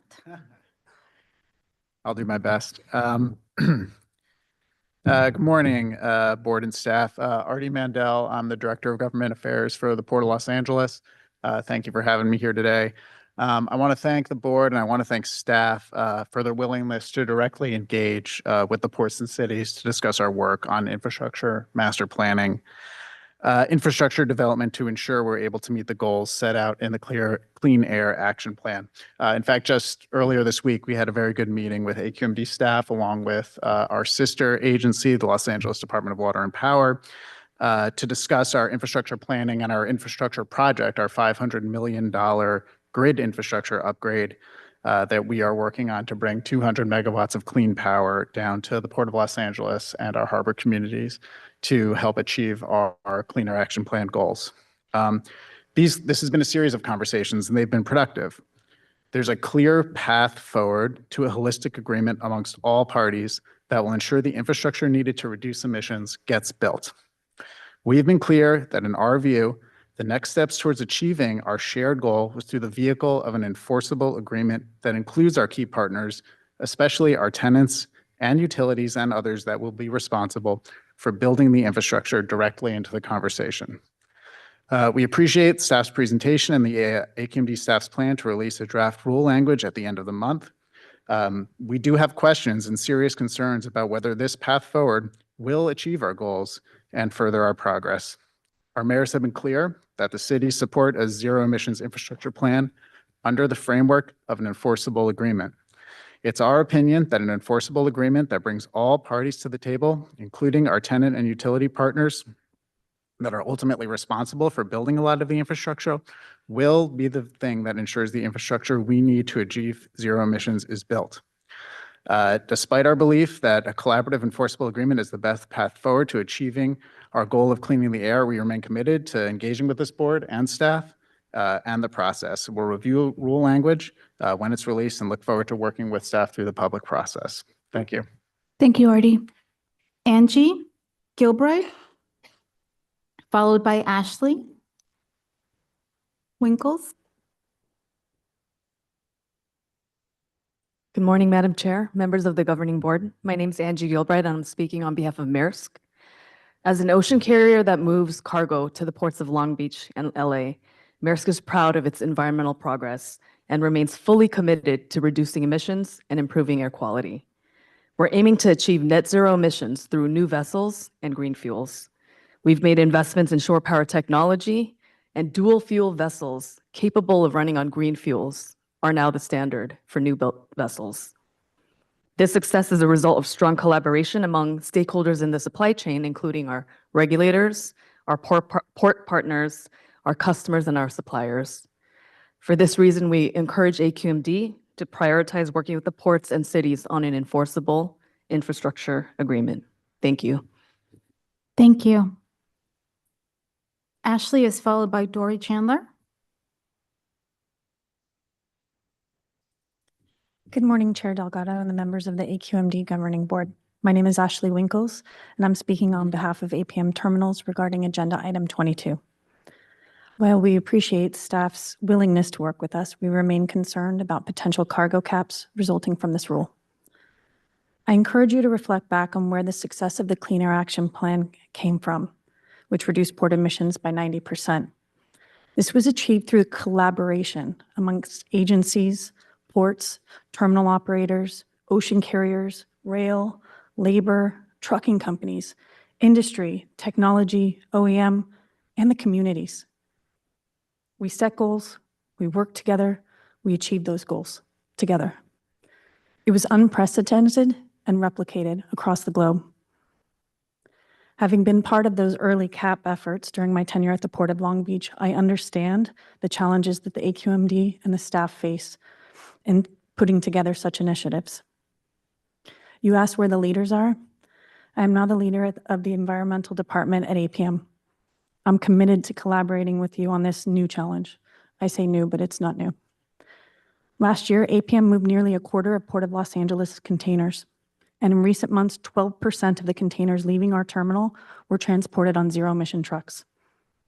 We're dedicated to achieving net zero emissions by 2030 and are ahead of schedule, thanks to the significant investments we've made at our terminal. However, we can't continue reducing those emissions without a clear commitment to power infrastructure at our terminal. With the Port Zero Emission Master Plan, we believe we can meet our shared targets with a strong, enforceable framework that ensures long-term sustainability, just as we've done in the past, through collaboration. Therefore, we ask AQMD to support an enforceable agreement called for by the mayors of Los Angeles and Long Beach that focuses on delivering the infrastructure necessary to implement the projects that are already underway. Thank you for the opportunity to provide my comments. Thank you. Dory is followed by Chris Chavez. Good morning, Chair and members of the board. My name is Dory Chandler. I'm with the Coalition for Clean Air. When I was in high school, my history teacher, also my environmental club's advisor, showed us a semi-apocalyptic art film where children got ready to go outside for recess. They put on their shoes, they put on their warm jackets, then they put on their gas masks, where they went outside to play in the black snow. Gideon mentioned fears. That film affirmed my fears about the direction we were taking as a society. And years later, watching that reality play out in LA during the wildfires has only reaffirmed the important work we do, both at AQMD and as community organizations. The ports are still the largest contributor of smog-causing NOx in our air district, and diesel-polluting commercial hovercraft, trucks, cargo handling equipment, and ocean-going vessels also contribute to the soot that form that apocalyptic playground in the art film, and also exists in the real lives of our community members in our district. The ports have already agreed in their CAP plans to infrastructure and emissions reduction goals, and these have been accomplished without wrecking the economy. These goals, however, have not been updated in over a decade.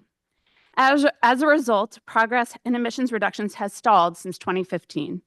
We deserve a plan that gets us in alignment to our state and regional air quality management and implementation plans and commitments. This process, however, has resulted in many compromises that are favorable to the ports and industry.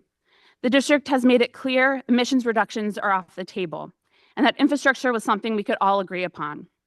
This infrastructure plan is supposed to help the ports, industry, and utilities set targets for utility and capital investments with real and clear timetables for planning, installation, and implementation. We should not shy away from both robust clean air and zero emissions goals with accountability and key targets. This plan must provide transparency, accountability, and the push we all need to get this done. This may be a big task, but why is this a scary task?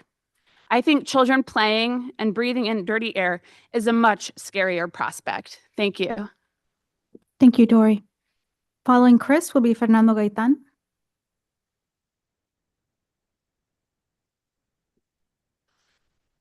Chris Chavez with Coalition for Clean Air again. I want to echo the comments of my fellow advocates and emphasize the need for enforceable infrastructure plan and more action to reduce emission at the ports. But first, let's go for some historical context. I know there's been some questions. To the supervisor's question, maybe a little bit of a finer pin. The port sabotaged the last MOU process from my perspective. The South Coast AQMD offered a plan. The port said no and said that the only thing they would accept is a MOU based on their plan. Long Beach was willing to throw a little bit more money. That's how that process ended.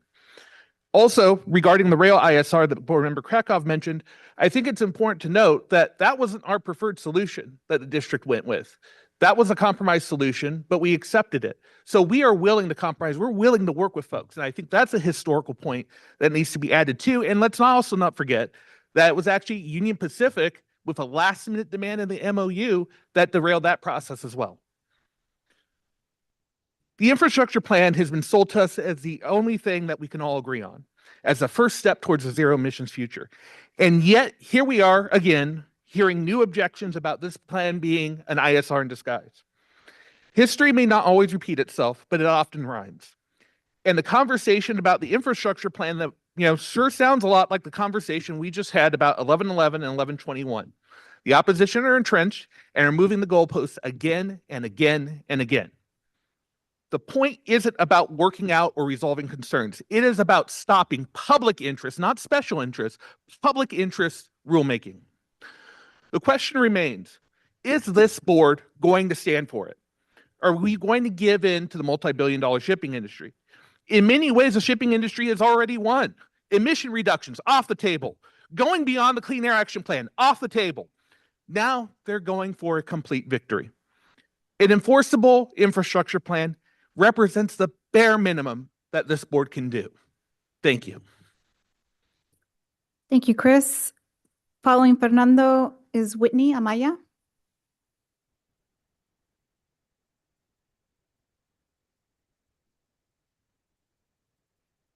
Good morning, Chair Delgado. Fernando Gaitan with Earth Justice.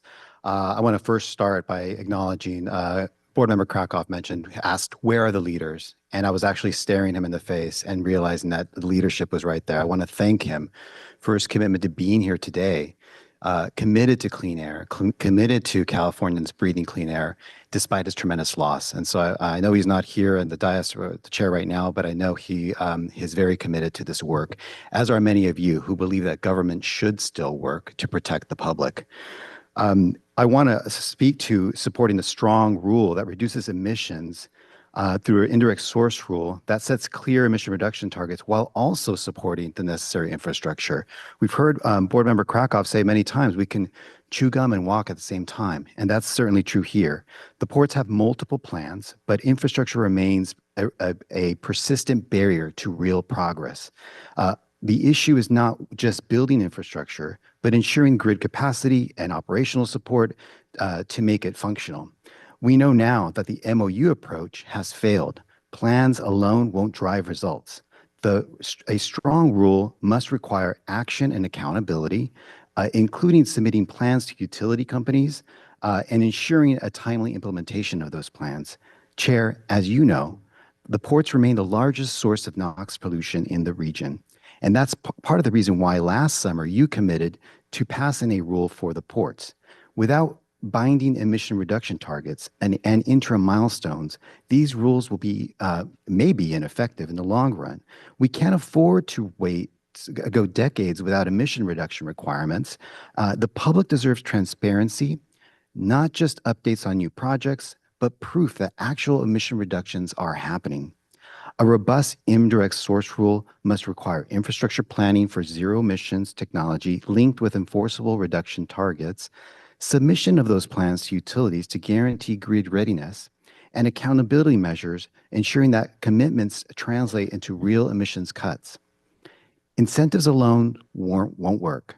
The district has already approved $16 million to assist the ports on top of the $24 million previously approved, but without real commitments and accountability, we won't see much of the progress we really need. At the same time, both ports continue to lead the nation in productivity, and that's a good thing, but it proves that we can chew gum and walk at the same time. We need greater accountability from the ports, and this rule is the way to do it. Thank you. Thank you, Fernando.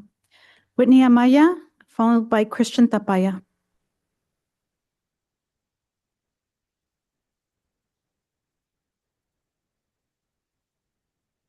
Good morning. My name is Whitney Amaya. I'm a resident of West Long Beach and a community member with East Yard Communities for Environmental Justice.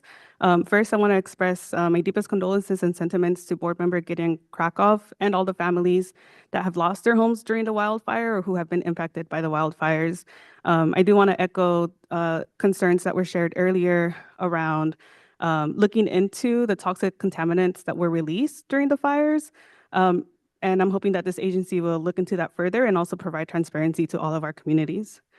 So I'm here today to advocate for the well-being of my community, West Long Beach, who is in constant exposure to dirty air that's literally leading to the death of our family members, our friends, and our neighbors. And I'm asking that this board support a strong indirect source rule for the ports that includes emission reduction targets and that happens by this year. We can't keep waiting. The mission of this agency, as you well know, is to clean the air and protect the health of the people who live within your district. And I appreciate the work that staff has put in so far, but based on today's presentation, there is still a huge gap in this rule that falls short of this agency's mission. Infrastructure is important, yes, we're all in agreement. However, unless this rule is tied to emission reduction targets for the ports, there is no assurance to our communities that emissions will in fact drop. There is no guarantee that the air quality in our region will improve. The life expectancy of my community is 8 years less than other communities. And we all know that it's because of all the industrial pollution that we're exposed to, the ports being a huge player. We need this entire board and staff to stand up for our communities and uphold this agency's mission. That means that in addition to human-powered, zero-emission infrastructure planning, we need a ports indirect source rule that has measurable emission reduction targets with transparent reporting and accountability to our communities. Anything less is not enough.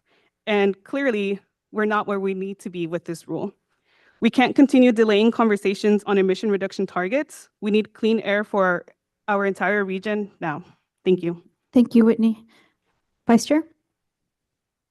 Thank you, Madam Chair. After Christian Tapia speaks, we're going to cut off the public comment virtually. So if you're on the phone, video conferencing, if you want to testify, please raise your hand now, because once Christian finishes speaking, we're cutting off public comment virtually. Thank you. Go ahead, Christian.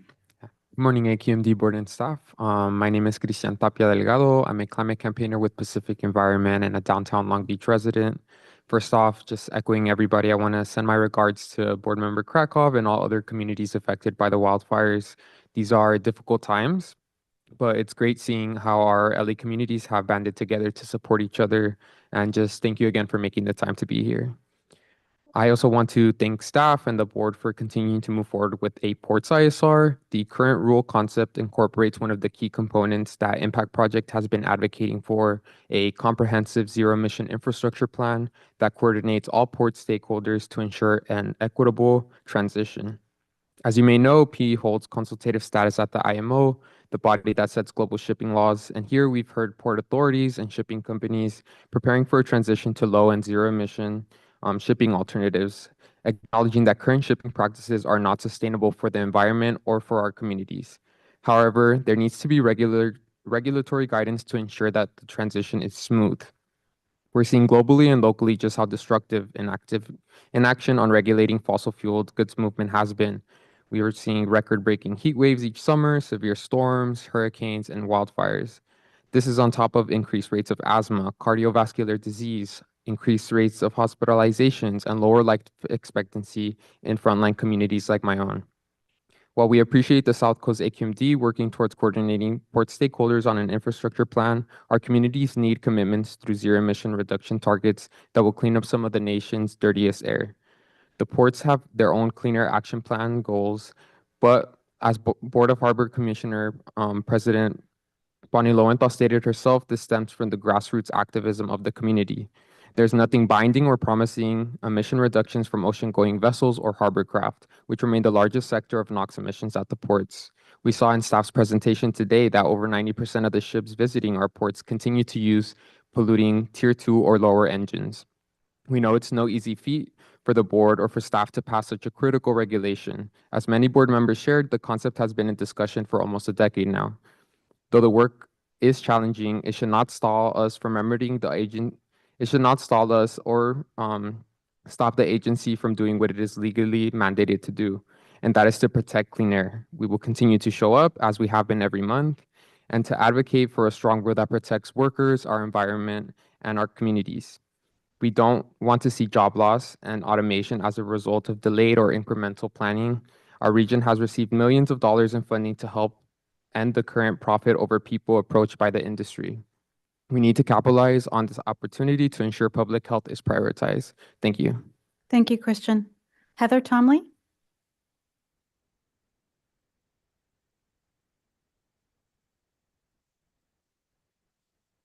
Good morning. I'm Heather with the Port of Long Beach. Thank you to staff for engaging with us. We've been actively participating in a series of meetings with staff in good faith, and we were told we were aligned in our direction and they appreciated our discussions. So I do want to share that staff's change in approach to discontinue technical meetings directly with the ports and focus on rulemaking did come as a surprise to us. We firmly believe that a cooperative enforceable agreement is achievable and a better approach for continued progress. We need all stakeholders at the table working collaboratively. We've been successful with our Clean Air Action Plan because we work in partnership to seek solutions. Rulemaking will antagonize our partners and have a chilling effect on innovation and willingness to take risks to try new things in the hopes of finding workable solutions. We also fear wasted time working through legal challenges and defending against third-party lawsuits under a rule structure. The port does not own, operate, or have regulatory authority over equipment used for port operations. Our ability to influence progress has been through working together in partnership to take on challenges. An ISR does not add any tools to our toolbox and instead will have a detrimental effect. With no ISR, we have not been stalled. We have achieved significant emission reductions at the Port of Long Beach with DPM down 92%, NOx down 71%, SOx down 98%, and greenhouse gases down 17% since 2005, even as cargo has increased by 20%. And year over year combined, DPM is down 20% and NOx emissions are down 25%, demonstrating that the ports continue to make steady progress to reduce emissions. These results are real, validated by the agencies, including AQMD, and are shared with the public.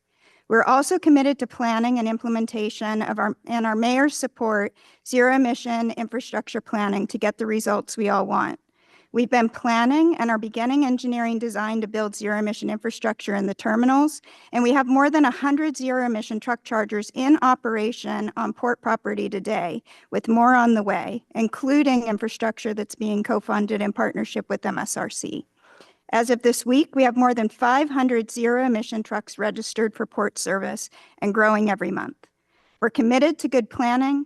We're committed to being more transparent and reporting on our progress. We're committed to getting to zero emissions, and the best way to get there is working together to address challenges through a cooperative agreement. Thank you. Thank you. Thomas Jelinek?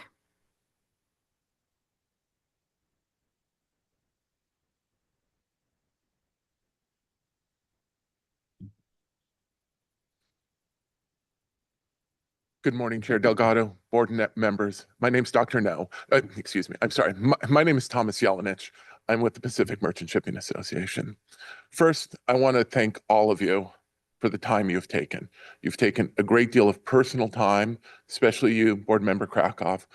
We deeply, deeply appreciate the time you spend learning and understanding the ports, the work we're doing, both in terms of moving cargo and also in terms of reducing emissions. I think we heard a number of things today that I think it's important to reflect on. One, we heard that there hasn't been progress recently. I think you just heard it from Heather. Diesel emissions are down 91%. NOx emissions are down over 70%. In fact, the ports are reducing NOx emissions faster than the region as a whole. We are doing our fair share, and we've been doing that collaboratively since the first Clean Air Action Plan. The idea that the Clean Air Action Plan does not have new goals, it sets out a zero emissions future for the ports.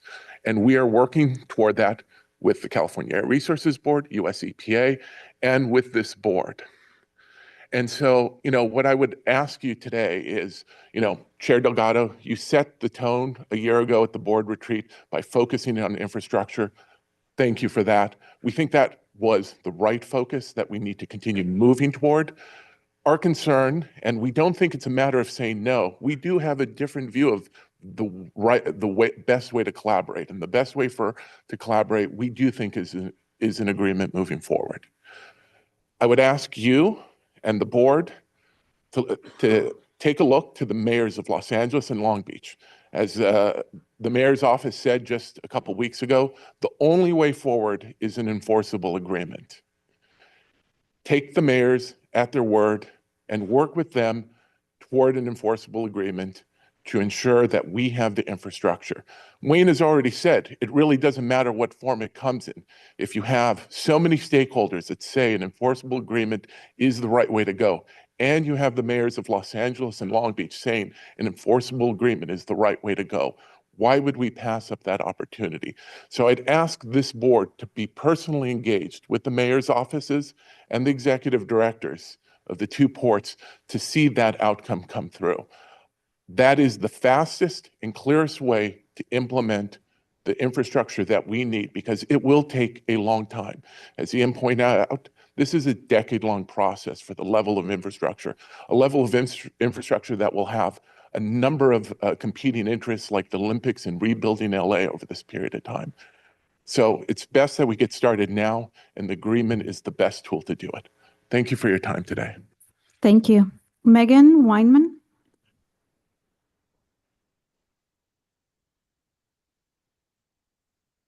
Hi, thank you for having me here today. I'm Megan Wyman, representing SSA Marine, which is a terminal operator responsible for running 5 marine terminals in the Port of Long Beach and Port of Los Angeles. We're a tenant in those ports, and we have long-term lease concessions to operate the terminals and the equipment on those terminals. SSA Marine is deeply committed to improving air quality, working with our communities, and reducing carbon and criteria pollutants at our terminals. We've deployed over 200 pieces of zero emissions equipment across our global operations and have plans for hundreds more in the coming years. Having the enabling electrical infrastructure and delivering power to our terminals is essential to supporting our zero emissions plans. As Heather mentioned, we're just finalizing our infrastructure master plans and plan to move those into execution in the coming months. At this critical moment, what we need now is collaboration between stakeholders to continue enabling our plans, not rules, regulations, or mandates that will slow progress. We strongly support a negotiated, legally enforceable infrastructure agreement with all stakeholders involved. Any rule, regulation, or AQMD mandate disregards the port's historic success in reducing diesel emissions by 91%, creating the cleanest trade gateway in North America. This progress has been driven by investments from local cities, ports, utilities, and private industry. We're also concerned that that a rule or regulation will hamper our organization's ability from accessing necessary funding to make the zero emission transition, like the Carl Moyer program. Rather than imposing a rule, we would ask AQMD to continue working with port authorities, business, and community on an agreement. The best way to achieve zero emission goals is through a collaborative enforceable agreement, which achieves our shared environmental goals without jeopardizing jobs and economic stability. Thank you very much for having us here today. Thank you. Andrea V., followed by Sarah Wiltfong.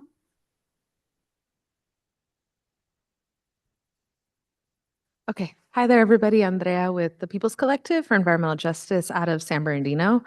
Thanks for the presentation today and the comments. I'm happy to see that infrastructure planning and installation are being required through an ISR. This is the proven vessel to protecting our communities, as we've learned in the past. I'm also happy to see the energy in the room today. I feel like folks are just as fed up as we are of the years of excuses by the ports. And so I'm happy to see alignment on that and that we're moving towards an indirect source rule. However, I do need folks to understand, like from my point of view, my day-to-day work, right? I work with communities that are at the front lines of warehouses, rail yards, and freeways every single day being exposed to toxic fumes. And having gone to way too many funerals in my short amount of time working on this and working with people that are dealing with the health consequences over the last a couple of years, all of this is like a direct product of the ports growing. And I don't think that just the plan in itself for infrastructure is enough. We're going to need way more details about this. And as all the other groups have their demands in this conversation, as I've heard, ours are very simple, which is just show us how it's going to reduce the air pollution we have now. Not in 10 years, because we clearly, I think everyone agrees that we don't need another 10 years of negotiating, and that we actually want 10 years in the future where we actually see reductions. We need to make sure that the Port ISR has emission reduction targets similar to the warehouse ISR, which we've used in the past, which required planning, installation, and use. Where is the requirement on use, I think, is the big question I have, because we can do both at the same time. I'd like to see that in the upcoming conversations. And I know the CAP goals get referenced a lot, which have never been enough. Right? And if they were enough, then I wouldn't be working with so many people that are dealing with such bad health issues. CAP has never also taken into account the impacts that it has in the Inland Empire. Even though we're 50 to 60 miles away, every time the port grows, that's equivalent to a bunch more warehousing and a bunch more trucks in the Inland Empire. So everything that happens in the ports directly impacts us there too. And so we need answers on how we're actually going to secure the turnaround time, how we're going to hold hard deadlines, how we're actually going to get use of technology included into this rule. Because if we're just focusing on installation, we are going to be wasting years, and we're delaying. Honestly, we are going to continue shortening the lives of people, which already is being shortened by the air pollution that they breathe. So I don't want us to be part of the problem that continues to shorten people's lives. I think what the pollution in the air is doing enough of that already, right? So we have a lot of work ahead of us, but I will just say I'm feeling better today about the process, and that I think everybody up there that's representing communities most impacted. Thank you. Sarah, and our last speaker here will be Yasi. Thank you. Good morning. My name is Sarah Wiltfong, and I represent the Supply Chain Federation, a national advocacy group dedicated to strengthening America's supply chain by uniting business and labor to protect jobs, invest in infrastructure, and safeguarding our economy. I'm here to also express our opposition to an infrastructure rule and instead urge an enforceable agreement. As you all know, the supply chain is fragile. Every added cost or delay has ripple effects on our businesses and consumers. No one knows this more than the ports, and the ports of LA and Long Beach have made great strides in reducing emissions while driving economic growth. Continued progress requires collaboration, flexibility, and gradual adjustments. We stand with Mayor Bass and Mayor Richardson in urging a collaboration to develop an enforceable agreement that supports both our economy and our environment. And we urge the AQMD to continue working with stakeholders to achieve these goals. Thank you. Thank you, Sarah. Yasi, wrap us up here.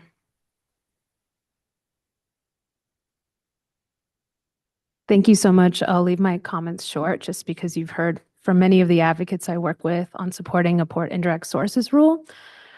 Supervisor Wagner, welcome to the party. I've never addressed you before. So my name is Yasi. I'm actually from Orange County. My dad owns a machine shop right in your district in Irvine. And I guess I get my entrepreneurial spirit from him. I'm a national representative of the Sierra Club. I represent 3.5 million supporters and members across the country. And I know that this board sets national precedents when it comes to clean air laws, policy, and action. So thank you for setting that level of standard and precedents across the country. Of course, I'm here to support a port indirect sources rule. We need that exact kind of action now, as many of our colleagues said. Actually, according to the Air Marine Exchange, highly recommend all of you go check it out. It's a private-public partnership with the National Guard. We've seen record amount of port throughput in this country, and a rule is going to ensure that communication between shippers, operators, the ports, and you all can see and measure those air pollution reductions happening in real time. This isn't another burden. I respect Ms. Tomley significantly, but this can be a creative toolbox that we can use to bring green industries to our area. Like the mayor was saying from Riverside, Mayor Locke Dawson, we need these industries to come to our region, to invest in the technology, to build out the infrastructure, and this rule will do that because it creates a line of communication and accountability. And with the technologies of air monitoring that is honestly unreliable at the ports, we have USC professors chiming in about getting the state-of-the-art air emissions monitoring being done at the ports. We have a table that we can bring in zero emissions industry. We did that with warehouse ISR. This is supposed to be a table for everyone to win. We want to collaborate, but it seems like anytime we get to a point of collaboration on a rule, it's shut down on us. Like Chair Krakoff and Chair Caccio, or Board Member Krakoff and Vice Chair Caccioti were saying. So we hope that this agreement can move us forward in the direction of a rule, and I continue to look forward to working with you all wherever I can. I will be leaving the Sierra Club at the end of the month, but you'll see me around in other spaces. So thank you so much. Thank you. All right, so Vice Chair, online. Thank you, Madam Chair. We'll do the online testimony right now. And again, because of the time is nearly getting close to noon and some board members may have to leave early, we're going to reduce the public comment period time to 2 minutes per person. We'll start with Alex Masropian. Please go ahead, Alex. You've got 2 minutes.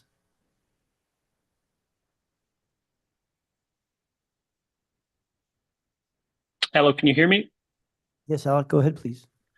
All right. Good morning, Madam Chair and members of the board. My name is Alec Masropian, and I represent BizFit LA, a grassroots alliance representing over 240 diverse business organizations that collectively employ over 5 million workers across Southern California. And I'm here today to express strong opposition to the proposed port indirect source rule. But first, I want to extend a special thank you to Board Member Krakow, not only for his spirited words a few minutes ago, but also for joining us in December to update us on this board's progress in 2024 and how the LA business community can further engage with this board's work in 2025. Our hearts also go out to you and your family during this time of great loss, sir. Now, California's ports are not just critical to our state. They are the gateway for commerce across the nation. The ports of LA and Long Beach handle nearly 40% of the nation's containerized imports, supporting hundreds of thousands of jobs in trade, logistics, manufacturing, construction, and retail. These ports drive our economy, generating billions in revenue, providing tax dollars for public services, and creating economic opportunity for businesses of all sizes. But this proposed regulation threatens all of that. The Port ISR will impose significant new costs and logistical challenges on port operations at a time when businesses are already battling inflation, supply chain disruptions, and labor shortages. This rule will make it more expensive to move goods through our ports, ultimately driving up consumer pricing and making California less competitive in the global markets. Small businesses will be hit the hardest. Every business that relies on ports to stock shelves, deliver goods, and keep their operations running will face increased uncertainty. When cargo is delayed, costs rise. When costs rise, businesses struggle. And when businesses struggle, jobs are lost and communities get hurt. I urge South Coast AQMD to reject the Port ISR and work with industry stakeholders on a smarter, balanced path forward. We don't have to choose between clean air and a strong economy. We can achieve both through innovation, investment, and collaboration. Thank you for your time. Thanks, Alex. Next speaker is Fernando Marquez Duarte. Fernando, go ahead, please. Hello, everyone. Can you hear me? Yes. Well, first, thank you, Council Member Padilla Campos, for that comment that you made. And also, I want to express my support to Board Member Krakow for the loss of his and his family's home and for being here despite all that. I also wanted to address Council Member Wagner comment about the phrase he used it as draconian of a rule. And a rule is not draconian, it's what is needed. What I think is draconian is the AQMD board members don't want to reduce emissions of the port, not even have a rule to establish infrastructure to reduce emissions. A rule is necessary, and we have heard several comments on that with data. The traffic and emissions of Port of Long Beach and Port of LA have actually increased due to COVID-19, the situation of the ports and activity due to that in that part of time. And if the rule doesn't mandate the port to reduce emissions, public health will not improve. It is important to mandate infrastructure for the electric transition, but it's not enough. It's not enough for public health improvement. And I think we all agree that the goal of the AQMD is to improve the public health through a better air quality. If the rule only includes infrastructure, terminal handlers and companies, yeah, well, they will increase their electric vehicles and other vehicles because they will have infrastructure, but that will also increase their polluting vehicles that use diesel, natural gas, and dirty hydrogen, all of those that generate polluting and harmful emissions to public health. If the rule doesn't specify the reduction of emissions, the rule has to have both, right? Infrastructure, funding for infrastructure, and the reduction of emissions. Pollution reduction is the only measure that can actually improve public health and prevent the chronic diseases of poor communities, but also the Inland Empire, because all the goods. Thank you. Next speaker is Marvin Norman. Marvin, go ahead, please. Thank you, Vice Chair. Hello again, Marvin Norman, CCAJ, San Bernardino resident. Once again, we are talking about the ports ISR, and I've been with many meetings over the past several years, and as others have mentioned, lots of work has gone into it. But one thing I noticing several commenters from the ports and the various groups keep saying is they keep touting that they have reduced emissions so much, and over the last few years, even as port traffic has grown. So clearly, we know that it's possible that emissions can be reduced even without reducing business activity.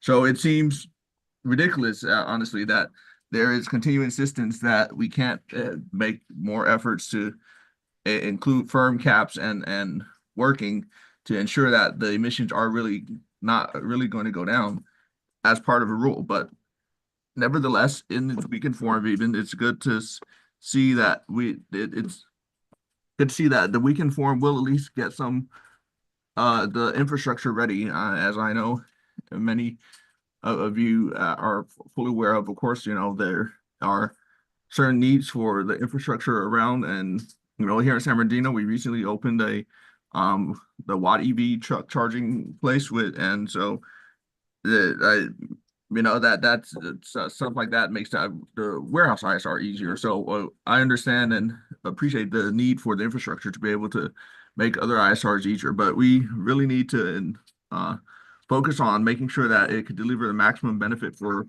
communities and keep the emissions reducing as well.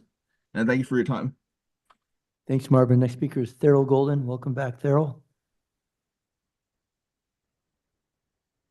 Thank you again this morning. And the rule should move forward. And I want to commend all my colleagues who come up to support it. And Gideon has done a lot of work, full board has. And we are at this place because we've been trying to cooperate. One thing that has not been stated to me in direct terms, we've talked about health impacts. Right now, the communities in and around the ports are experiencing a death rate that's more than 2 times higher than Los Angeles County annual homicide rate, just because of the activity at the port.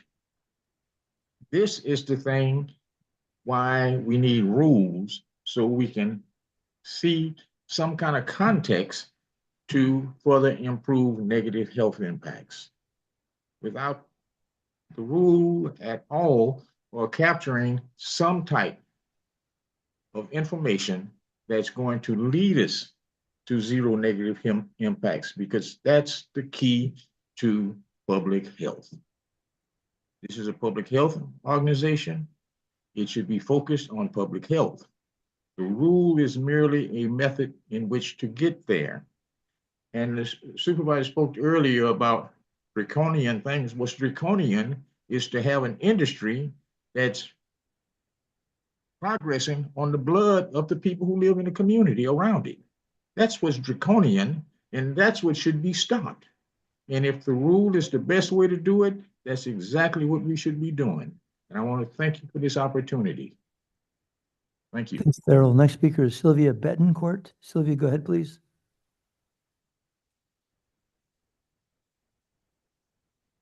Good morning, Madam Chair, members of the board. My name is Sylvia Betancourt. I work with Long Beach Alliance for Children with Asthma based at Miller Children's and Women's Hospital of Long Beach.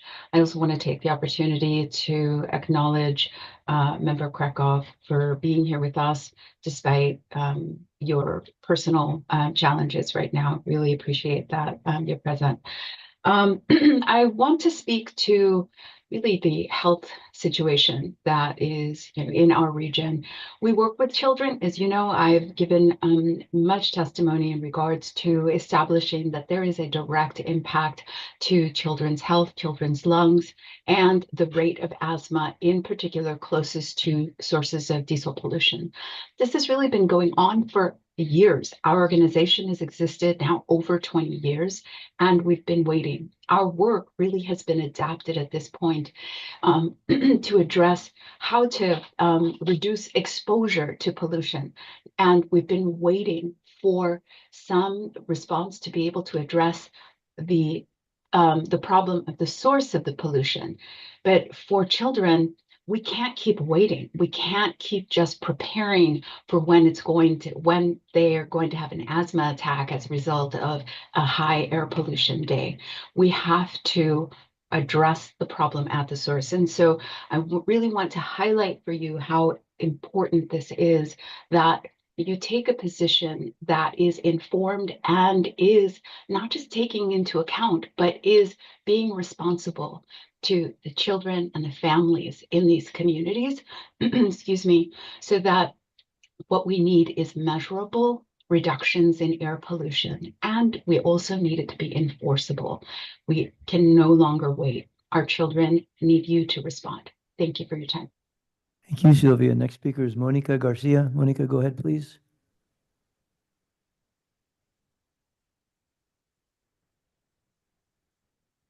Good morning, Madam Chair, Governing Board. Thank you to be here. Thank you. Glad to be here. My name is Monica Garcia Diaz, representing the Wilmington Chamber of Commerce. The Wilmington Chamber of Commerce represents over 400 businesses that range from small business to large industry. A majority of them are our small businesses. And I'm calling in on behalf and speaking on their behalf because the ports of Southern California's economic engine supports thousands of jobs from logistics, retail, and small businesses. Disrupting port operations means lost jobs, higher costs, and more strain on our hardworking families. Small businesses are already battling inflation, labor shortages, and rising costs. More regulations will only make it harder to stay afloat, driving up expenses, slowing cargo movement, and creating even more uncertainty. We need solutions that strengthen our economy, not rules that drive business away. If excessive regulations choke our ports, cargo will go elsewhere, taking our jobs, our businesses, and tax revenue with it. That's a direct hit to our local businesses in the heart of the harbor. Instead of overbearing regulation, I support investing in infrastructure to help our ports transition to zero emission operations without crippling our local businesses. I urge SCA, AQMD staff and leadership to collaborate with stakeholders on a smart, sustainable path forward, one that protects jobs, economic growth, and our region's competitiveness. Thank you. Thank you, Monica. Next speaker is Jennifer Cardenas. Jennifer, go ahead, please.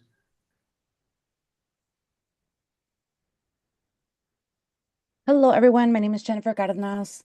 Thank you, Board Member Krakow, for being here despite everything. And Board Member Wagner, I know you said you're the new kid on the block, so welcome. You're going to see a lot of us here all the time. I just wanted to, as a new kid on the block, there is a lot of information that you might not be aware of, the impacts that communities face. But I think as someone like yourself who I kind of looked you up because I was like, who's this new guy? This is so cool. It says that you were previously president of the American Lung Association in Orange County.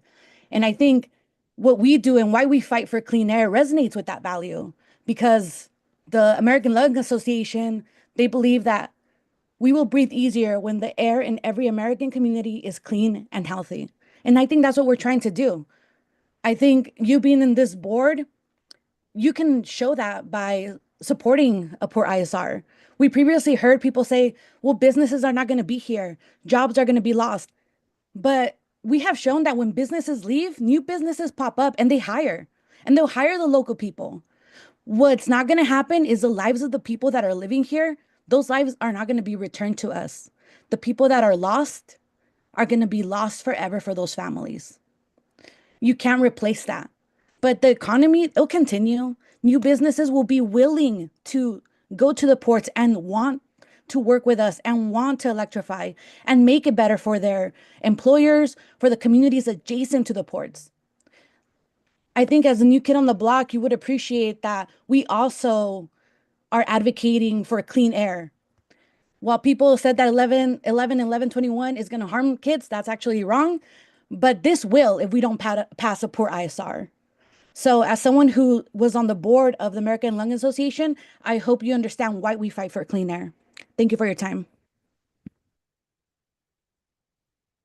Thank you, Jennifer. Final speaker virtually is Harvey Ever. Harvey, go ahead, please. You got 2 minutes.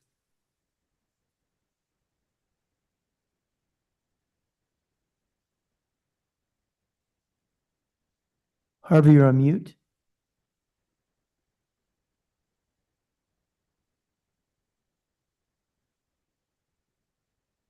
Harvey, you're still on mute. We can't hear you.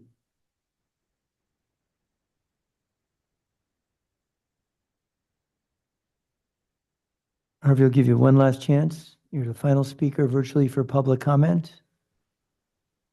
Unmute yourself so we can hear you.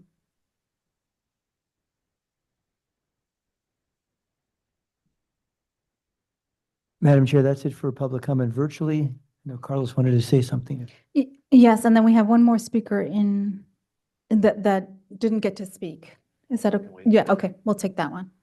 I'm sorry, Wayne, what was the name? Jan?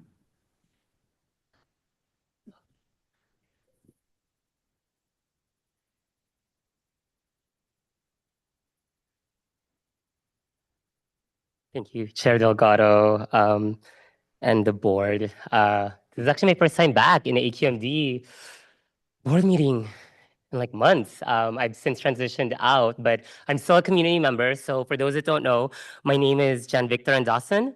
I am a longtime resident of the West Long Beach Carson community. So I've lived next to the freight infrastructure that is directly tied to the ports that have been affecting so many community members. And I just want to echo the concerns that have been brought up by so many of my peers. And I also, before actually I continue, I want to just send my love and my positivity to Board Member Gideon, since I know that him, along with many others, have been affected by the fires. And that's an alarm. That is the sound of an alarm to us to act. And this agency, I think some folks had covered it, is this agency's purpose and function is to enforce rules or craft rules to mitigate and address the impacts of stationary sources so that we could see these reductions and improve the public health, right? And so I'm here to speak out about the importance of all of that. I'm here to speak out as somebody in my first year in this country developed asthma. And then in that same year, my brother was born and grew up his first couple of years on a nebulizer. I'm here to speak on behalf of my mom. In 2020, when the pandemic hit us and forced us to close, at the age of 65, was diagnosed with adult onset asthma. I'm here to speak about for my uncle who passed 3 years ago from lung cancer, and now my cousin who is literally dealing with stage 4 lung cancer adenocarcinoma, who's a non-smoker. And so I'm here because we need these emissions reductions. And if I'm gonna just ask one thing, as somebody that's come here so many times in the past decade, we need rules because rules are actually gonna make differences, and we need y'all to enforce them because we need to breathe cleaner air, because I'm tired of seeing my family, my chosen and blood family die. When you can do something about it today, and we can start, and in 10 years, reflect and make. Thank you. Mayor Pro Tem Rodriguez. Thank you, Chair. And I just want to thank you for your leadership and setting a a course for us to look at a goal of greater efficiency in our permit process, but also bringing us back in focus last year at our retreat on the topic of infrastructure, which is front and center today. When we were at the retreat last year, I do believe everyone recalls a number of speakers about the ports, and do remember one speaker in particular talking about the solutions towards the emission goals that are going to be set forth would need to not only include an increase in electrification, but also looking at hydrogen as well. So I'm looking forward to understanding the path forward in the report today, the energy demand and supply assessment that was mentioned, and how hydrogen will play a role in that, the cost and funding, understanding that more clearly, the workforce implications, and a course forward in addressing those needs, the environmental implications, timing, CEQA requirements with respect to the additional infrastructure that will be needed, whether it's transmission lines or circuits or all of those implications that will be needed. As we get further clarification on those important aspects of meeting our goals moving forward, I do believe that it will likely require an understanding of what regulatory reforms will be needed at the PUC potentially in order to address being able to move forward in a timely manner to address particularly the electrification issues and capacity needs, to be able to also understand when, for instance, Southern California Edison is considering their annual forecasts, being able to look at the infrastructure that's going to be identified as pending load and making sure that that's included as a part of future funding needs at the PUC.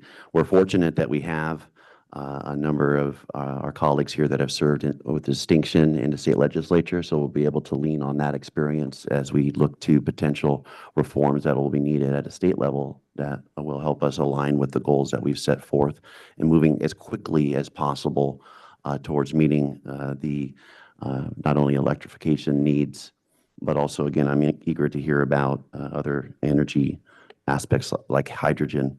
So again, thank you, Chair, for setting us on this course of looking at infrastructure. Thank you all colleagues for your mutual commitment on addressing these needs as soon as possible. We look forward to having everyone at the table because we're going to need that collaboration desperately to get this done as quickly as possible. Thank you. Okay, so this was a presentation. We don't have to vote on an action forward. It was essentially a check-in as to where we're headed before the documents are released publicly.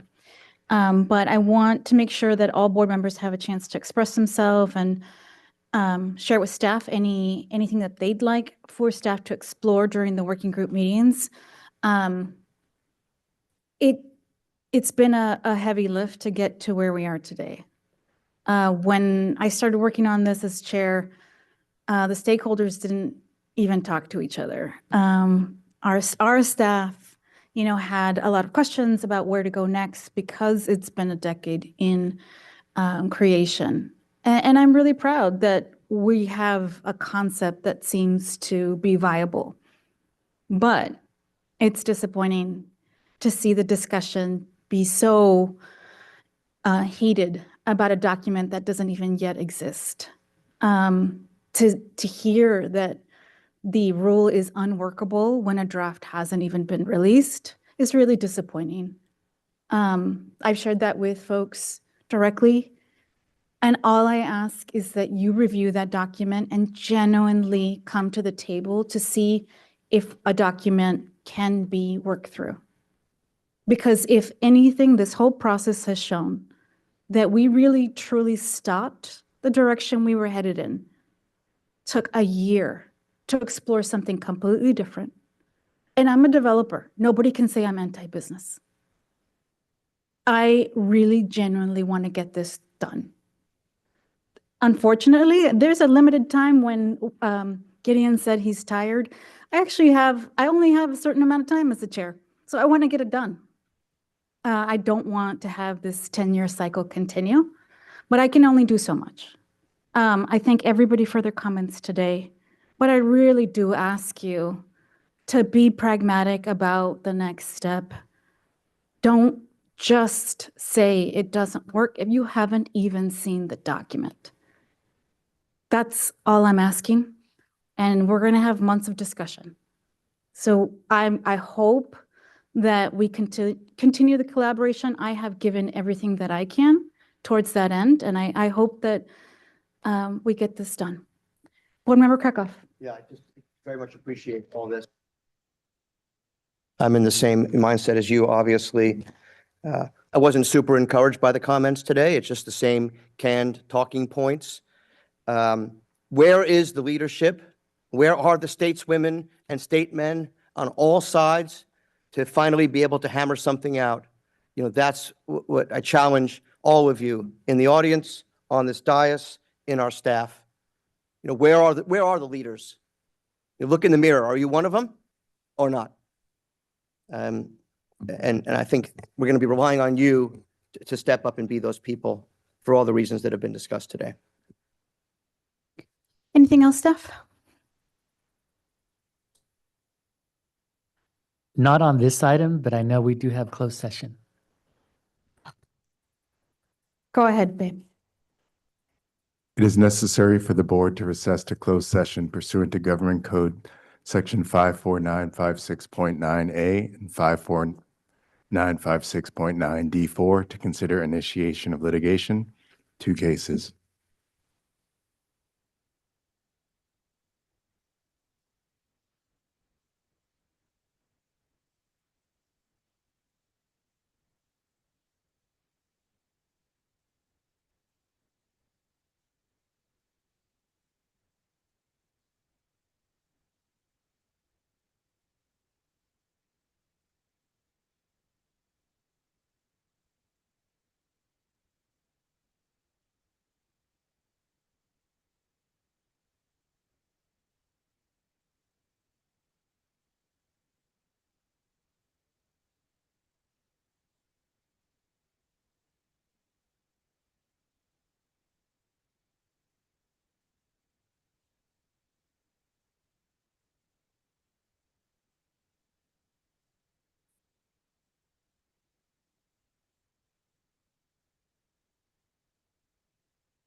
No reportable actions were taken in closed session. The meeting is adjourned.